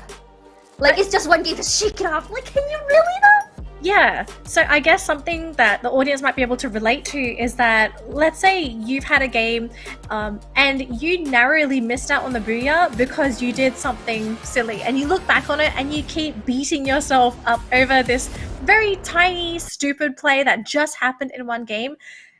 You would linger on that unfortunately, and that's just how it happens when you play. And you need someone who slap you. That's why you have emotional matches. I need one, Danny. Sometimes I slap myself when I see stupid things that I can't. I just realized I have a name for this now. These coaches, they are called emotional masseuses. Oh no. Slap them. Oh no. Okay, anyways, game started. Now wait, SE and DGE are dropping together. DGE, you cannot take this. We have seen your firepower. Are you really that confident? Let's see how it works. For now, the heart drops outside. Insane's already inside. But let's see how it goes. Thanos already. He doesn't have a gun. No, he does not. He has one small little gun. Some damage onto Insane. Half HP left. Will be repositioning himself. But DGE, though, where are you going? Where are you going, DGE? I don't think they're really in the best place. Oh, they managed to actually get the knockdown onto Thanos. Thanos is dead! Oh no! Thanos! Oh, Thanos is down! Not Den is actually going to be going down as well. They do get the drop onto Shanti 15, but it's still a very close race here. Harsh goes down as well, and it's only going to be Alex left on the side of TGE. I think mistakes have been made, but this was a very expensive fight. It was a very expensive fight for SES, Tash. They only have 2 members left. It really was. Honestly, though, I was just saying that DGE does not have the firepower for this. They were confident enough to get 2 kills, but was it worth it, though? You got Thanos, but at what cost? Nah. I'm sorry, I had to say it. But if you look at where Epic is, though, they're actually at the foundation, and they have the blue zone, which means they're gonna be a very stocked up for later. I'm trying to HQ though does go to the maze this time around. Funky M all alone on that side though. I think he knows that he's pretty much all alone. If they rotate down to Mammoth though, I mean they can move throughout so much area because no one, that whole area of the map where they are, there's no one there. Not like they really have that information, right? So maybe they'll just make their way down slowly, have someone scout it out, and maybe see if they're actually. There's no one to kill here, guys. Go the other way. Free stuff. Anyways, so just taking a look at DG's position. So Tash, what were the names of the teams that we had to look out for? It was SES, right? So SES is in 4th place. Was it DG? DG in no. 5th? Who was in 5th? I'm not too sure actually. I have forgotten. I told you this. Okay, I'm so sorry to those of you who don't know me. I am someone with not a lot of brain juice, brain space, if you may. So, so some information stays, some information doesn't, and it looks like the standings did not stick in my mind. But it's gonna be a surprise for me. It's gonna be exciting. But again, though, if you look at Refinery, NC is still here, and NC though, I mean, after that major mistake there, I mean, it is a high ground though, but if the circle goes a little bit right or left, the punishment, not great. Yeah, it's not too great. It's a bit early though, so I think once they see the circle they slowly have a switch in players. Did you notice? Oh, I didn't. So who's playing now for Vegeta NC? 06 came in. Vegeta 06. Yeah, and 77 out. Oh, interesting. They're like, 77 is not lucky enough for us. Bring in the 06. Pretty interesting though, because this is the 5th game. So they're Yeah. playing with him suddenly on Kalahari. Maybe Vegeta's better on Kalahari? Perhaps. Could be internet issues as well, right? Like you have Yeah. stand-ins just in case. I just want to say that I really like Neo Now's skin. It's so cool. It's like a pirate, you know? I actually like jackets like that. It's I wish very they don't fall off anime. your shoulder. I wish they don't fall off your shoulder in real life, though. Someone can make a jacket like that, and then they just put little backpack straps on it, but they have to make the backpack straps like match whatever t-shirt you're wearing, so you Oh, that don't would be see really it cool. Stick to your clothes. That would be really cool. Yeah, that's actually really cool. But Neo Now, I feel like Neo Now is a very interesting player. He's so aggressive. I love his flanks. I love how aggressive he can get, and you know, I love how he's like, "Let me be the big guys. I got this." That's what he is, right? Like he definitely feels like he's the bait. He's also the scout, and he's also the one that sort of starts things off for the team. So yep. So it's just like that. There you go. Knock onto the new player. That was a very short-lived moment. Will they? Oh nope, he's going out to the lobby. He just started. Give him a chance, guys. He just started playing. Oh goodness. Maybe NC are just destined to play with 3 players. Who knows? Perhaps that's what happened so many times. But Epic though, they want the Refinery. They want what NC has. The grass is always green on the other side, but SYZ is at the bottom side. There's so many players here, but Epic now so low, getting shot from the back. But NC Psych though coming from the side. SYZ Patrick taking in some damage. We're gonna see a 3-way fight over here. Epic Liam playing very, very safe on the side here. But that's the downsides of playing on the high ground, because when you're on the other side of the map, you'll be able to pick you off of really, really far away. And the thing is, SYZ though, they don't want to stay. They're like, yeah, we're gonna move over to the other side. But it looks like F5MT is also on the other side. There's so many players here. What is going on? There's actually another team that's trying to come up onto the high ground here. They're not on the map yet, but we will see if they do continue to go up. I believe one of the players on SYZ scouted them out as they were coming down the hill, but so far the action it's going to be between Epic, NC, and not so much SYZ. This team actually decided to just sort of forfeit the area. I think they just wanted to see if there was extra loot down towards the bottom, see if maybe they can stick their nose in where it doesn't belong. on the aggressive, they're gonna push to 5MT. Blackhawks didn't have damage already. Why is GOW so aggressive? Ranger from the side gets 2. He's gonna go for a space on the inside. You can see that the Rangers will hit the line over there. He finishes 1 member off. He's gonna push forward upstairs. Right now, 2Cut though already been revived. He'll be healing up, but if you look at on the side there, Epic EO does get a kill onto 1 player of NC. Ooh, actually there's gonna be action happening in the middle of the map. Oh, McRory actually managing to get a drop with a grenade somewhere else on the map as well. So we are starting to... He's upstairs! They're just waiting! The grenade comes inside! Oh. Will he does get one in! One in is in trouble now! Well, where's his teammate? Sud is outside, but he has been eliminated. They're gonna find the other member here. 5MT has been spotted out, and that is the end. 5MT couldn't do anything to defend their compound. DEAD dead, Tash, and they were very dead after that. That was a really good way to flash. NC! Oh my god, Epic on the aggressive. This was a very long fight, Danny. I think you noticed that? It was really... I mean, we weren't even there when they had the fight, right? Like, we were there when they were having the stalemate.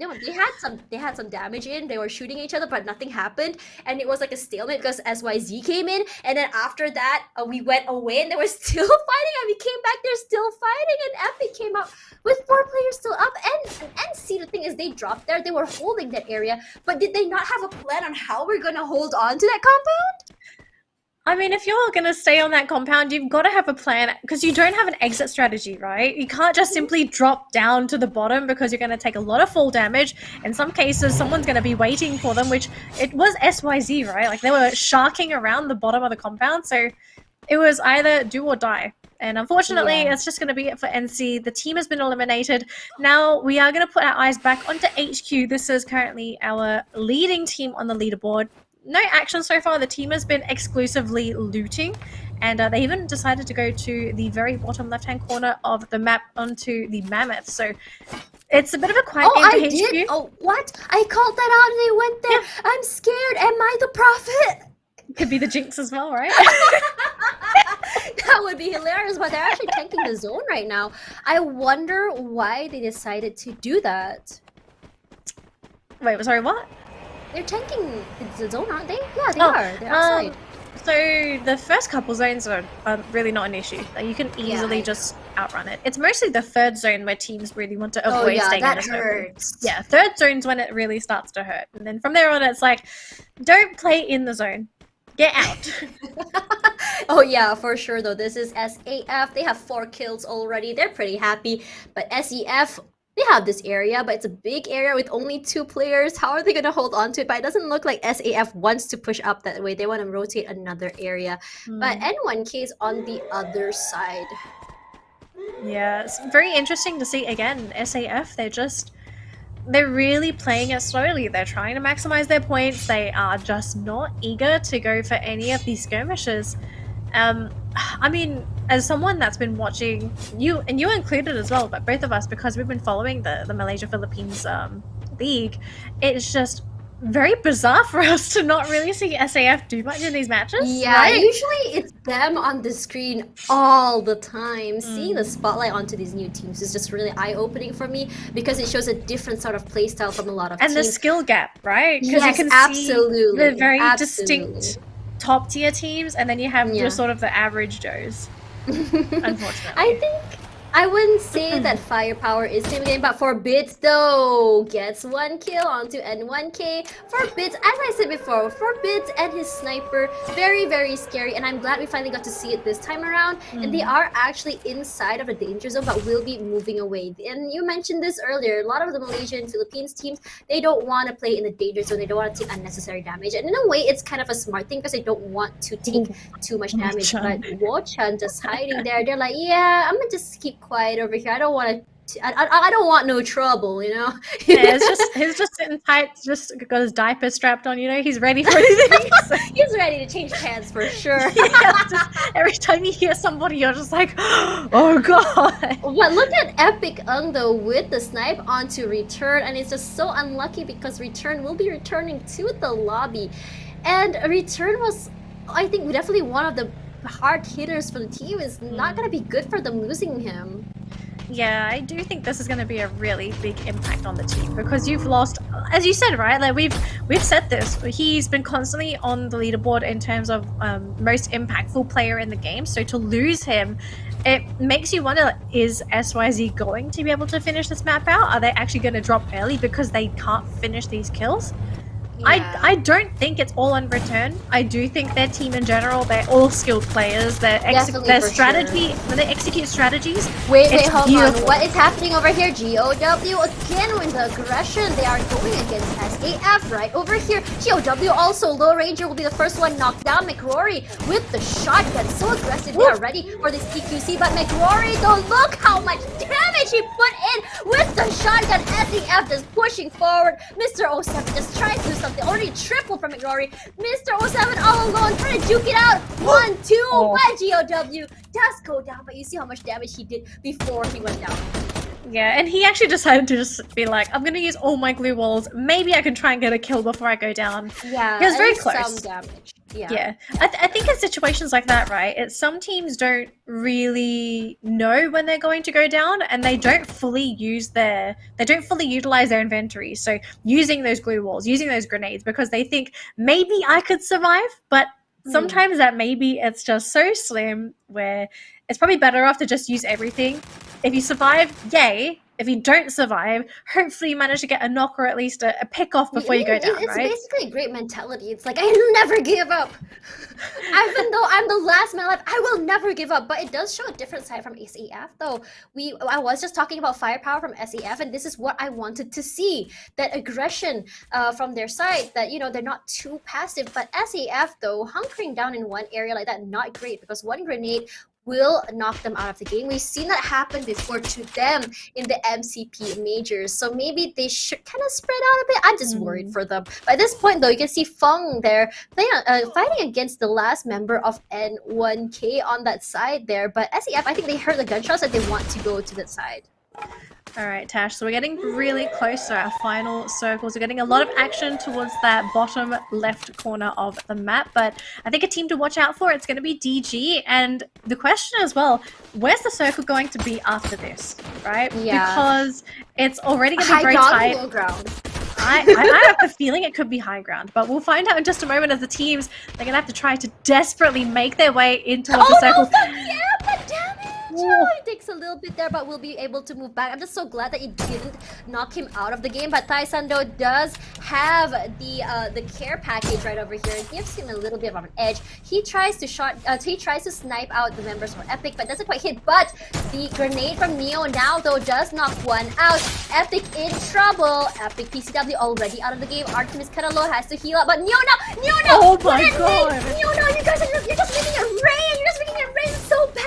Those are not names, those are meteorites! Oh no, I thought I was raining blood. That was a very, very big grenade. Yeah, this is not good.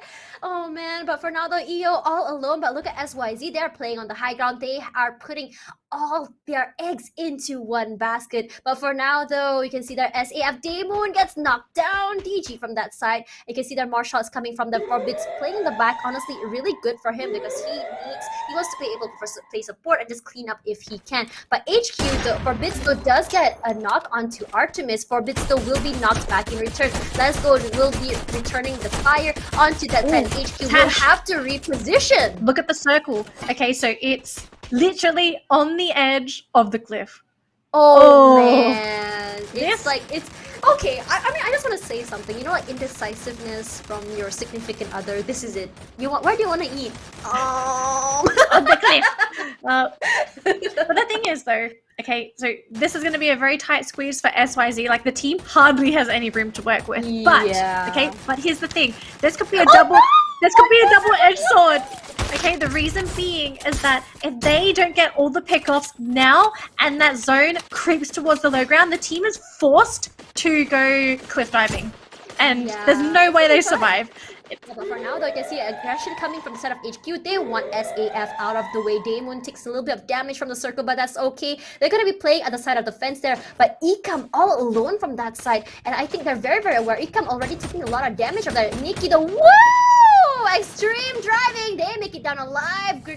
And Nikki tries to run forward, but Neo now gets hit, but not quite enough to do anything just yet. Meanwhile, though, Neo now still, despite getting hit so many times, he doesn't care. He still gets knocked down. But Tai Sando will be knocked out, but SAF will be out of the game. 2 members left, and that's the end. This is the Booyah. Which team is it? And it's going to be HQ once again. Third one. Are you serious right now? That was some funny shenanigans from SYZ. I mean, just like riding around on the motorbike and just getting... I got a little bit of wee out of that too. Roadkill, Tash. That's TLDR roadkill. Unfortunately, SYZ, they weren't really able to... They couldn't get the booyah, right? Like, that was very unfortunate. And it's just... I give them extra points for style. I mean, it's not officially in the points, but you get some from me, though. Things could have been completely different if the circle actually ended up on the high ground, because I think if it was on the high ground, it would have been an easy... Yeah, it would have been an easy game for SYZ. But because it was on the low ground, they were forced. HQ played it though? They did it so many times. They hugged the side. And that's honestly really smart. I see that team and KOG, they do that so many times where they're not sure when the circle's gonna be, they hug the cliff. And honestly, that's genius when you think of it. But you know, as I said before, SYZ really put all their eggs in that basket. And that comes down to luck. They were just unlucky when it comes to that. I really think it was also really down to luck. I think HQ getting really lucky tonight. Why? I don't know. Okay, I'm not sure about HQ getting lucky, but I also think it was maybe SYZ not being able to fully capitalize on the position that they were in. So they got knocked out by 4 bits first, right? One member got knocked out first. So the thing is that in most situations, you want to be in SYZ's position just because when you're on a cliff that tall, it's really hard to get any pickoffs on players that are up that cliff. And everyone is also on the low ground, so they have to constantly watch they have to cover their sides, their back, because there's other teams that they have to worry about. But SYZ, what they had to do was to try and get all of their pickoffs while they still had access to the cliff, because as soon as the cliff wasn't available to them and they had to start jumping down, that's when not only do you lose your advantage, but it's a massive opening for the opposition to just go for easy picks onto your team. Absolutely. So if things could have been different, if maybe SYZ were able to plan it differently, if they had players on the low ground to maybe flush the opponents out, to start baiting for some of these kills, then we could have seen something different, because the entire team just stayed on that cliff. Nobody wanted to preemptively come down. Yeah, I mean, this comes back to being proactive, but for now, though, key player Neo now 1.4k damage with 4 kills, not the highest we've seen, but enough. I would say he is the key player because he makes space for his team. He got knocked by the motorcycle so many times, but he didn't care. He still got a knock out of that. He was like, hit me again, I dare you. And yeah, definitely worth it this time around, but the one that will be getting the kill leader will be a Patrick with 4 kills. Neo now with 4, and Joju actually with 4 as well. And we are seeing HK just dominate with this. And honestly, when it comes to positioning and picks, right, we saw SAF, they had a great compound. You know, they have a great I mean they don't have the high ground, but compared to the two, I think SAF definitely has it better. But HQ was not hesitant to push in and get the kills, finish them off before they deal with SYZ. That's number one. Number two, they're like, oh, or maybe another reason why that happened was because, oh, okay, that's fine, because SYZ can just jump off a cliff for all I care, just take that damage. So let's deal with a team that's likely gonna give us more problems later, which was SAF. Right. So Tash, this is game 5. Next game, Pegatory. It's also the final game of the night. And this is essentially the last hurrah for some of these teams, especially once they're trying to make it to top 3, because just a reminder to all of our viewers as well, we have 2 groups. So today is Group A, tomorrow is going to be Group B. Only the top 3 from today's group are going to move on. Everyone else, unfortunately, will be eliminated. So it all comes down to this final game. I honestly think first and second are locked in. I think there is no way that anyone that's not in first or second is going to be able to get it. Third place could be in the air. Yes. And it really comes down to this last game, like who because is going to perform. We did see a gap for KOG there, like 20 points, and KOG didn't really get any points this time around though. But looking at that though, I mean, we come back to that. It's just so unlucky when it comes to KOG. I feel like this KOG is one of those teams where when they pop off, they really pop off, but when they don't, this is what happens. Despite the 2 booyahs today, was it really enough? Although compared to SYZ, who were just playing for, you know, for placement points and kills, and honestly, that was smart. And I think like when I look at SAF as well, they are very, very similar to SYZ, but just not as aggressive in terms of kills. But meanwhile, though, this is the standings for game number 5, though. But SAF, hello, what? How? 12 kills, Sash. 12 kills. Oh man, this was the aggression I was talking about earlier. That SAF that I wanted to see. I mean, you mentioned it too. They are greedy, but this time around, they're like, you know what? Let's change it up. Instead of going for placement, let's just actively look for kills. I mean, they managed to get 12 out of it. That's more than what HQ got. Calm down. Oh gosh, Tash, I'm so sorry. Calm down. I was high on caffeine. I know you're very excited. So looking at the final standings, they look like they were going for these kills, but I'm still firmly going to stand my ground and say that they did. At the end of the day, they maximized, right? Like this is what SAF wanted. Oh my god, they're in 4th place. Oh, that was a huge jump for them. That was a very, very big, huge. Welcome to the leaderboard, SAF. They're just 2 points behind SES, but look at HQ and SYZ. They have pretty much solidified their lead. And SAF, if they can, I mean, we've seen SAF do this so many times. They can just come back with so many booyahs in a row. We've seen it happen before, and I wouldn't be surprised if they did it again, because I mean, we talked about this so many times as well, like how some teams, they don't want to use their secret strats until later. So is this the secret strat that we've been talking about?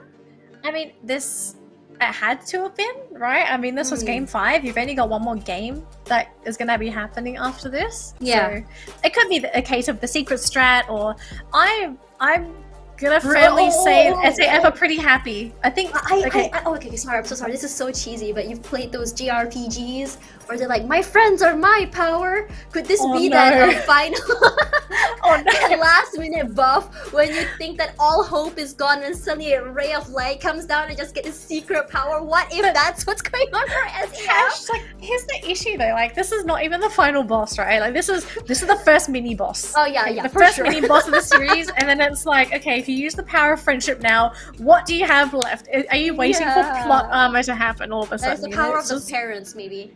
Maybe it's the power of the parents.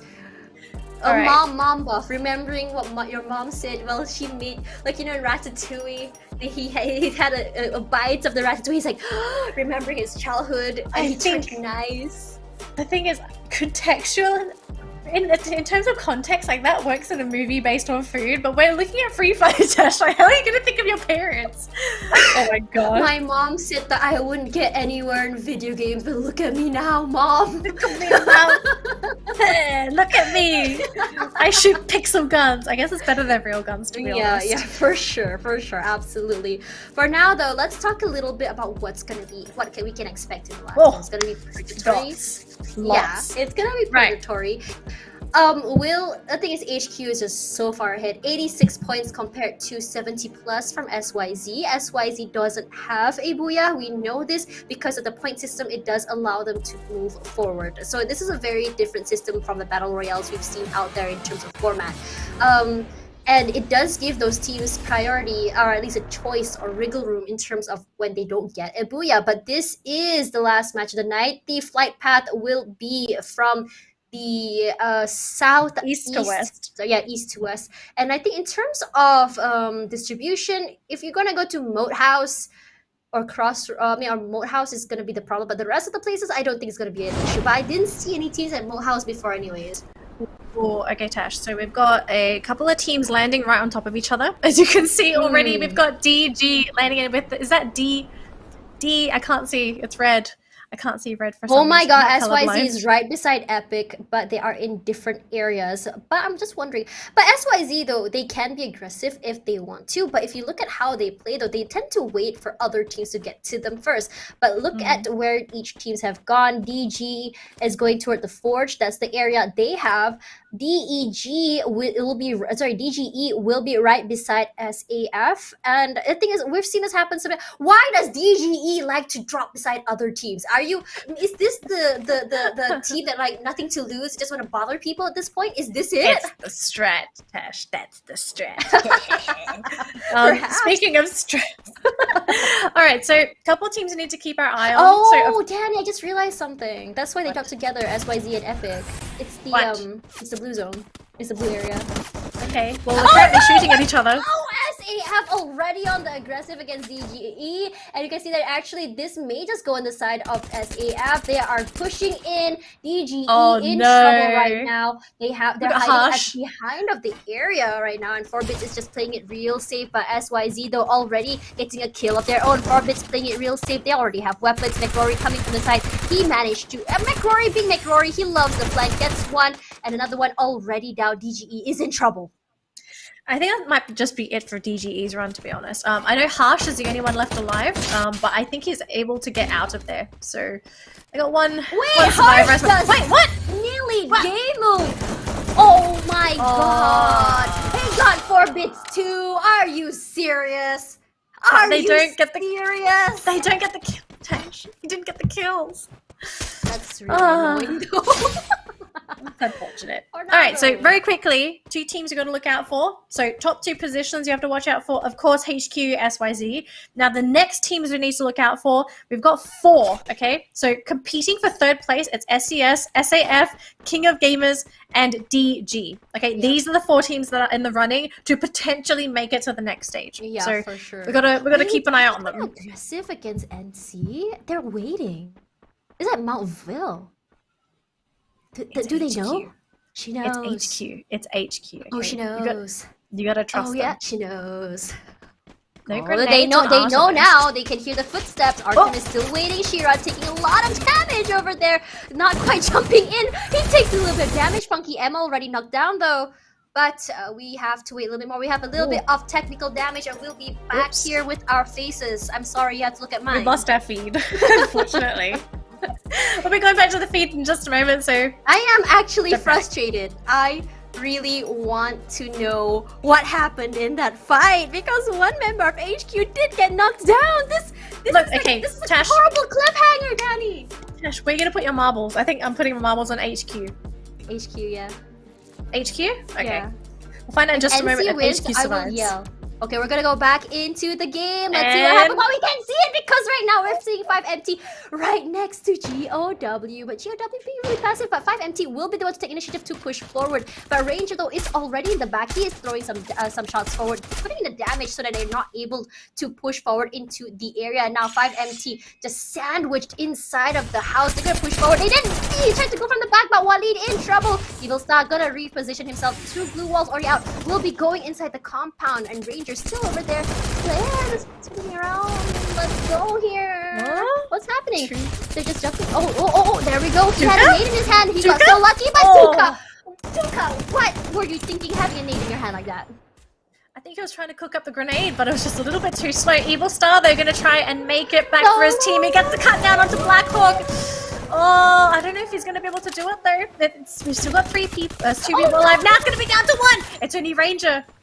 GOW, are you gonna be able to do it? But you have almost no help to work with. Ranger! Oh my god, he does it, but he's only 2 members left. This is so dangerous right now. 2 members left. They did win that, but again, at what cost? Oh my god, Ranger did it. Wait, look at HQ. All of them are still alive. They did it. The marbles. The power of marbles, Tash. I wish I saw what happened though. Oh man, that would have been so good. But the thing is, the only team still outside of the circle is HQ, and I'm not surprised. HQ likes to play outside the circle, comes in a little bit late, and for some reason their strat works. At this point, why change what's not broken? Exactly right. If the strats are working for them, then just continue on playing how you're comfortable. And the same thing here with King of Gamers. I noticed King of Gamers love to play along the road. Oh yeah. Why? What's the advantage here, Danny? I don't really see an advantage playing on the road, to be completely honest. I guess it's just just flex. I mean, they're using a vehicle, right, for a soccer, so yeah, it does make sense. But it looks like SES though, they are in one area. They are gonna get aggressive, so that's why they were there. Fong already so low right now. Will Kevin finish him off? Not quite. He will have to reposition. They're gonna blow that up, but it doesn't do any damage onto the players downside there. But if you can see, there are 3 glue walls already out, and they have already repositioned themselves, and they're making sure that none of the teammates are inside the same area in case they get blown up. But the thing is, are they going to be able to fend off King of Gamers, right? Because SES, their tournament lifeline is on the line, right? Like, these 2 teams are competing for 3rd place. Oh, so yeah, if these 2 teams do clash, whoever wins is going to have a massive upper hand over the other when it comes to the leaderboard. So all eyes going to be on SES and King of Gamers here. So who's going to make the first move? So far, it's King of Gamers being the ones to apply the pressure, but I mean, we've seen it before. SES, they have got strats hidden behind their sleeves, Tash. Yep, for now though, KOG is still on the high ground. So whoever's down there though, they already lost 1 car. And I think that's great for them because they're being really smart. They're gonna get rid of all mobility that they have, and they're gonna try and sandwich them there and just move forward if they can. SEF will be hiding inside of the hut over there, not huts but building. But honestly, I can see why they decided to take this fight because they are SES is gatekeeping. They don't, even though they can move into the circle, they're just gonna make sure and just waste KOG's time as much as they can. But they'll be like, okay, this is KOG. We don't really want to pick a fight with them. We're going to reposition a little bit deeper inside the circle in case we need to retreat. And honestly, that's a really smart move. Yeah, to be honest, I'm very sure they don't even know it's King of Gamers at this point.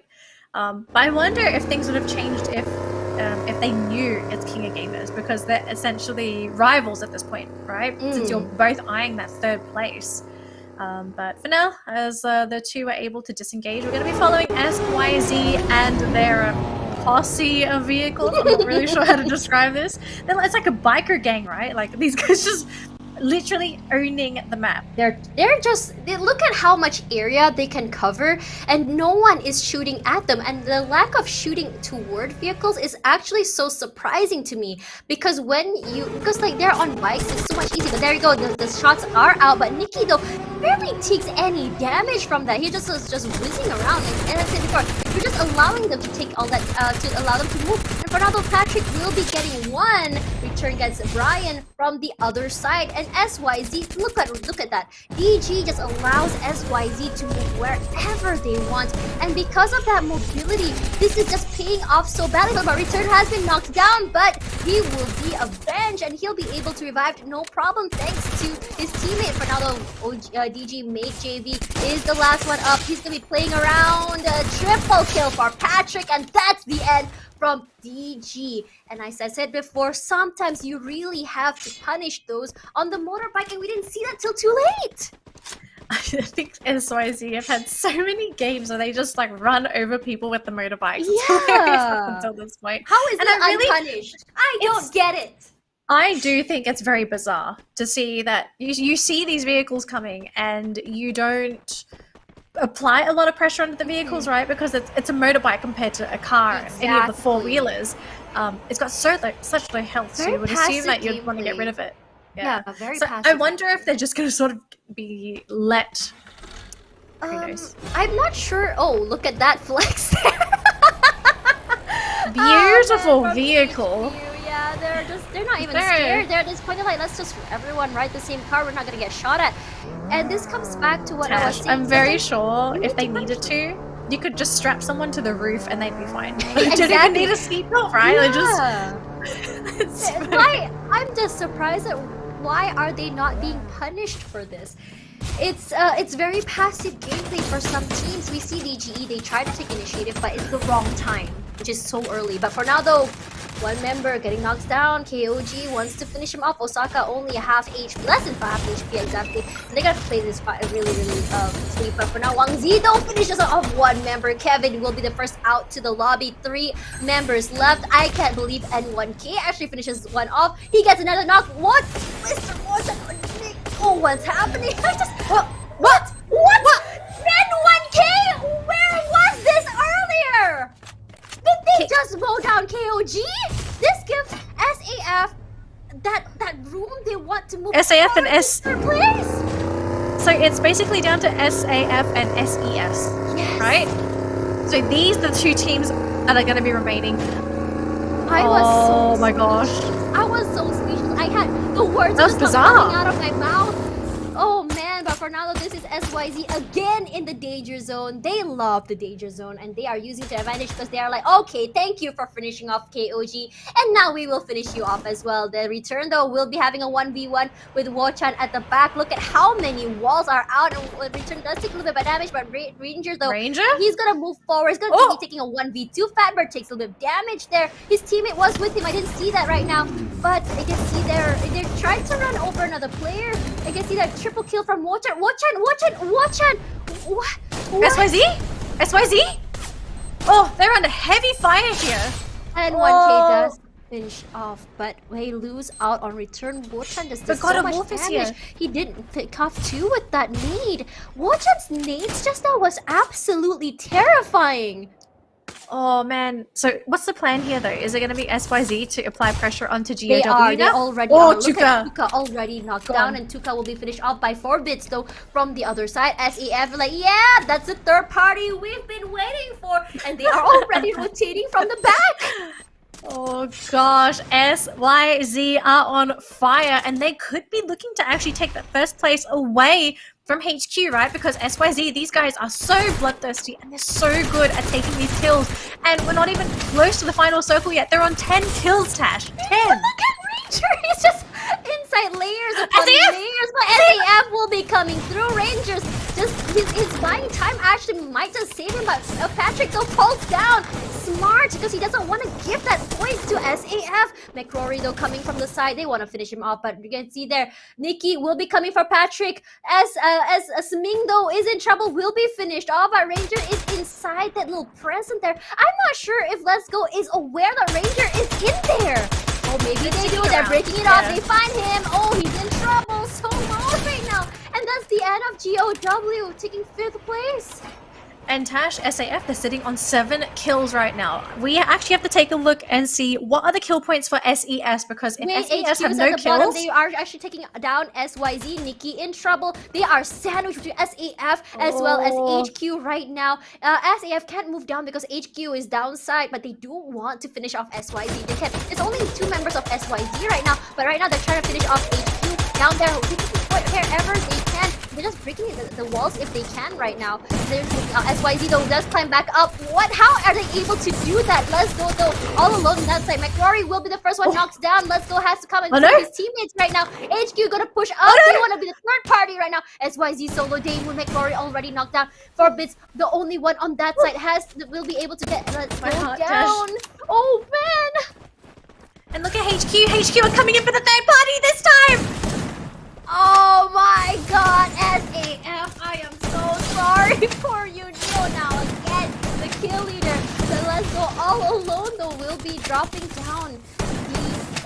But SAF does get a kill lead right now, and Neo now over on this side, and we can see what's going on there. Neo now will be chasing after 4 bits right now. He knows that 4 bits is over on that side, but the circle will be pushing into them. 4 bits all alone, 1 versus 2 against HQ.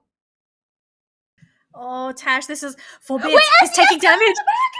Oh, 4 bits. 4 bits cannot die, but look, SES is coming. HQ is coming. This is such a tense moment. HQ, please. I am praying for SES. Yes, they do! Yes, they do! Here we go. SES, they want to take it down. They take down HQ on 3rd place now. Oh, right now, SEF, can he right now get the picks that he wants? Because we all know that 4 bits plays the sniper, but the circle will be going down south. Okay, if 4 bits can get kills, if my maths is correct right now, Tash, I think SAF are in 3rd place anyway. Tash, if my maths is correct, okay, SES, how many kills did they have just now when they finished the round? I'm not sure. I think it was about 2 or 3, right? It wasn't many. So they're basically they're relying on placement points, okay? Right. SAF, I think SAF had something like 8 kills.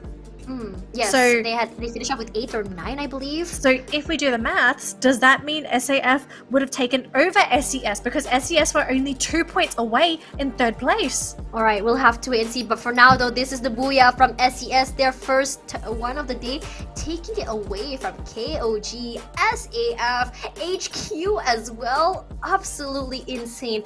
But the thing is, this is the late gameplay I was talking about. And it's just so sad that the play-ins was just this short, because some teams were not able to adapt fast enough to this. So let's have a look here at how, for this time around though, SES, they lost, 2 members early, I believe? And despite that, they're still doing so well. They still managed to survive till the end. At the end, they had 4 players, right? You had the numbers advantage, you had the loot advantage, and you were basically coming into the fights at full health, and everyone else was still recovering. They were still healing. They had almost no resources left. So it was just the perfect opportunity for SES to just sort of come in and be like, hey guys, we're just going to take this booyah. Thank you very much. This game is ours. But the thing is, because they played that passively in the late game, I think they may have lost their placement. I think what they should have done is they needed to join those fights. They had to deny those kills from SAF and take them for themselves. But because they didn't do that, they may have potentially lost 3rd place, Tash. Exactly. So we'll just have to wait and see who will be getting third place. But for now, though, if SAF does get third place, you have to see how many points they get and how many points does the third place seed tomorrow need to beat in order to be the third team into the finals from from Group B. That's gonna be like the most I think scary part for SAF, because as I mentioned before, if you're in day one, you are gonna have to just watch and stare and just pray that they don't come close to the amount of points you have. And the thing is, when you look at teams like HQ, KOG, as well as SYZ, look how competitive they were today and how proactive they were in terms of getting those points. Exactly. So at the end of the day, I know at the beginning I already mentioned that kills are, I didn't say this, but I'm going to say it now. Kills are deceiving, right? Like you think, oh, it's just 1 point per kill. But if you get a lot of kills though.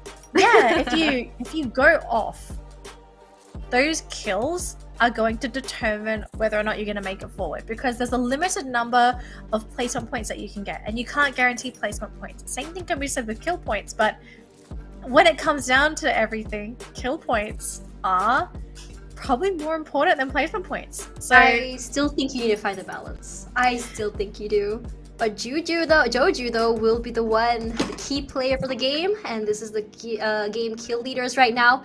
Patrick with 6, Forbits 5, Neo now with 5, and I am so happy to see Forbits, or at least a member of SAF, finally up here. And honestly, when you think about it, during MCP majors, we did see Forbits mentioned a lot. But for now, though, Patrick will be the new player up here. It's not Returns, not his teammate, but him. Neo now.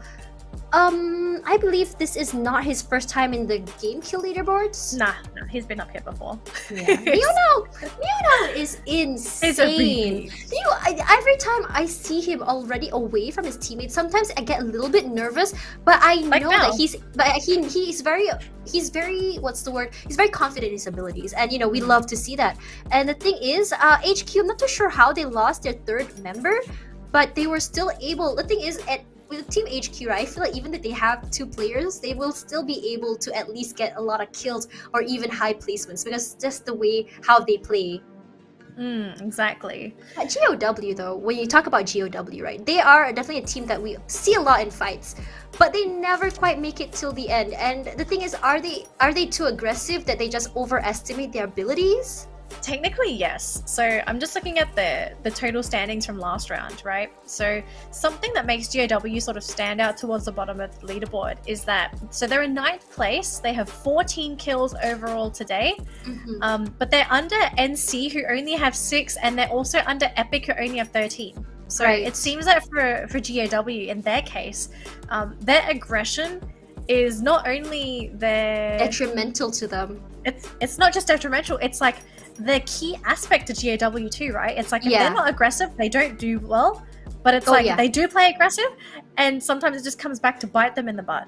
Yeah, because anyway, we did talk about this before, like how you want to find that sweet spot between fights as well as survivability, and when exactly is the best time to start taking fights. When is how long you need to survive before you start taking fights? If you are aggressive from the beginning, like DGE is one of those teams. So many times they will always drop with another team, and they hope to mow them down. But the thing is, though, they always not only just lose, then they lose so many, and they also, the thing is, even if they win the fight, they lose so many members, and they're not able to maximize their points. They get maybe 2-3 points and they're out. That's it, the end. But when you look at this last fight though, like how HQ played it, they were very, very patient. This is a very different sort of playstyle that we saw in the beginning, and now, because just now we saw them aggressively looking for kills. But when you look at just now's fight, they were the one playing third party. I'm really, really keen to see what the final points are, Tash, because I want to know who's going to make it through, who took that 3rd place, and what we're sort of expecting for tomorrow's matches as well, right? The benchmark for tomorrow, right? Yeah, because... But the thing is, when you think about it again, like 3rd place is quite far away from 1st and 2nd, so there is that gap there. So it does solidify, it does give a little bit of wriggle room for the team that wants to get 3rd place tomorrow. But then I don't know, actually, because we also need to think, what's the leaderboard going to look like tomorrow for the other group? Is it going to be more evenly spread out? Because an evenly spread out leaderboard is actually going to kick whoever's in third place in this group out, right? Because all the points have been hogged by our top 2 teams. Yes, absolutely. I'm just trying to see the teams for tomorrow. I want to see how aggressive these teams play. But as I said before, we can only see what we can see. What's the word? We can only see what we can see from previous gameplays. You know, as I mentioned before, SAF has been consistently playing like they did during SFP Majors, during FFPO. We haven't really seen a shift in terms of play style. But for Group B, we have tomorrow your team. We have BTS. Do Easy was a team that was a last-minute comeback team, so we might be seeing that tomorrow from Do Easy again. As for but the thing is, we have our teams already that will be advancing to finals, which is HQ as well as CCG. Raiders, which I'm very very excited to see as well because they are very very consistent. HQ with their more aggressive play style as well as placement points, they found that sweet spot. But compared to CCG, who doesn't really focus too much on the booyahs, but just getting the high placement points as well as aggressive kills. I think very similarly played, but in different sort of and I think HQ is just more flashy, I believe. It is. Yeah, they're just more fun to watch. Yeah, absolutely. for sure. Yeah, it's a team that CCG was very quiet. Was like we didn't even realize they got up, No, Tash. I actually think to a certain degree, Syzygy just started to adopt HQ's playstyle. SAF did it. I told you. My math skills, they're not that bad. It has been 3 points. Almost a decade since I've been to school, and my math still checks out. My math is definitely not there. I am ashamed to be Asian right now, but it's okay. I mean, it's never been good in the first place, but this is the benchmark for tomorrow. The team needs to have above 66 points to make it to the grand finals. You know what's bizarre, this is crazy though. But imagine if all the teams, the first place team only got 60 points. Imagine in Group B, right? Everyone, the maximum was 60 points. Right? That's what I said. It's like, what happens if the groups tomorrow are more evenly distributed? I mean, I doubt it. When you look at it, you have BTS, you have You're putting a lot of expectations on my team. I'm worried. No, not just that. Like you also have you have also Box Gaming from Vietnam, and we all know that Vietnamese teams are very very aggressive. We have EVOS, Phoenix Force. We have we also have it's definitely there's a lot of good teams. I would say that tomorrow looks a lot more scary, I believe, because we are seeing these teams that we have that are more, I wouldn't say more aggressive for sure, but these are teams that do have a name or a reputation at least to look out for. Yeah, I think it's just the concept that these teams now have a benchmark to look out for. Yeah, I think having a benchmark is a good thing. It is definitely a good thing, but that's also a very scary thing, because when you're playing blind, you're just going with the flow. But when you're playing with a benchmark, it hurts more when you already know by game 4 or 5 you're not gonna hit that expectation, you know?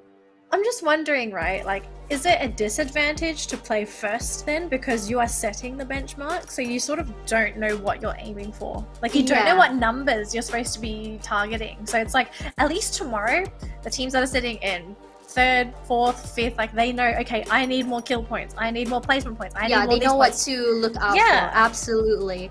Also, another thing that, as I was mentioning earlier, SKF will be praying tonight. Tomorrow they'll be watching and they're just like praying and hoping that 3rd place does not even breach 60 points. And once you look teams like like HQ and SYZ, they are already so high up there when you think about it. That is absolutely scary, because what if tomorrow the same thing happens? Well, actually, think of it this way, right? Like, what if tomorrow the points end up going to the top 3 teams, right? Like, you don't know what's going to happen tomorrow. Exactly. But unfortunately, Tash, it's not going to be us to cast tomorrow. It's going to be Husky and Mustachio, but hopefully everyone has enjoyed our... I don't know what to call this. First cast together, and I think we unintentionally matched 2, which is honestly so exciting. Our wavelengths are on point. Put the 2 hosts together. I wonder whose idea that was. But for now though, that's the end for tonight. Thank you guys so much for watching the day 1 of Play-ins. Tomorrow is day 2. We're gonna be seeing Group B, and we'll be seeing if SAF does make it to the 3rd spot. And my name is Tash alongside Danley. Thank you guys so much, and we'll see you guys very soon. Bye bye guys.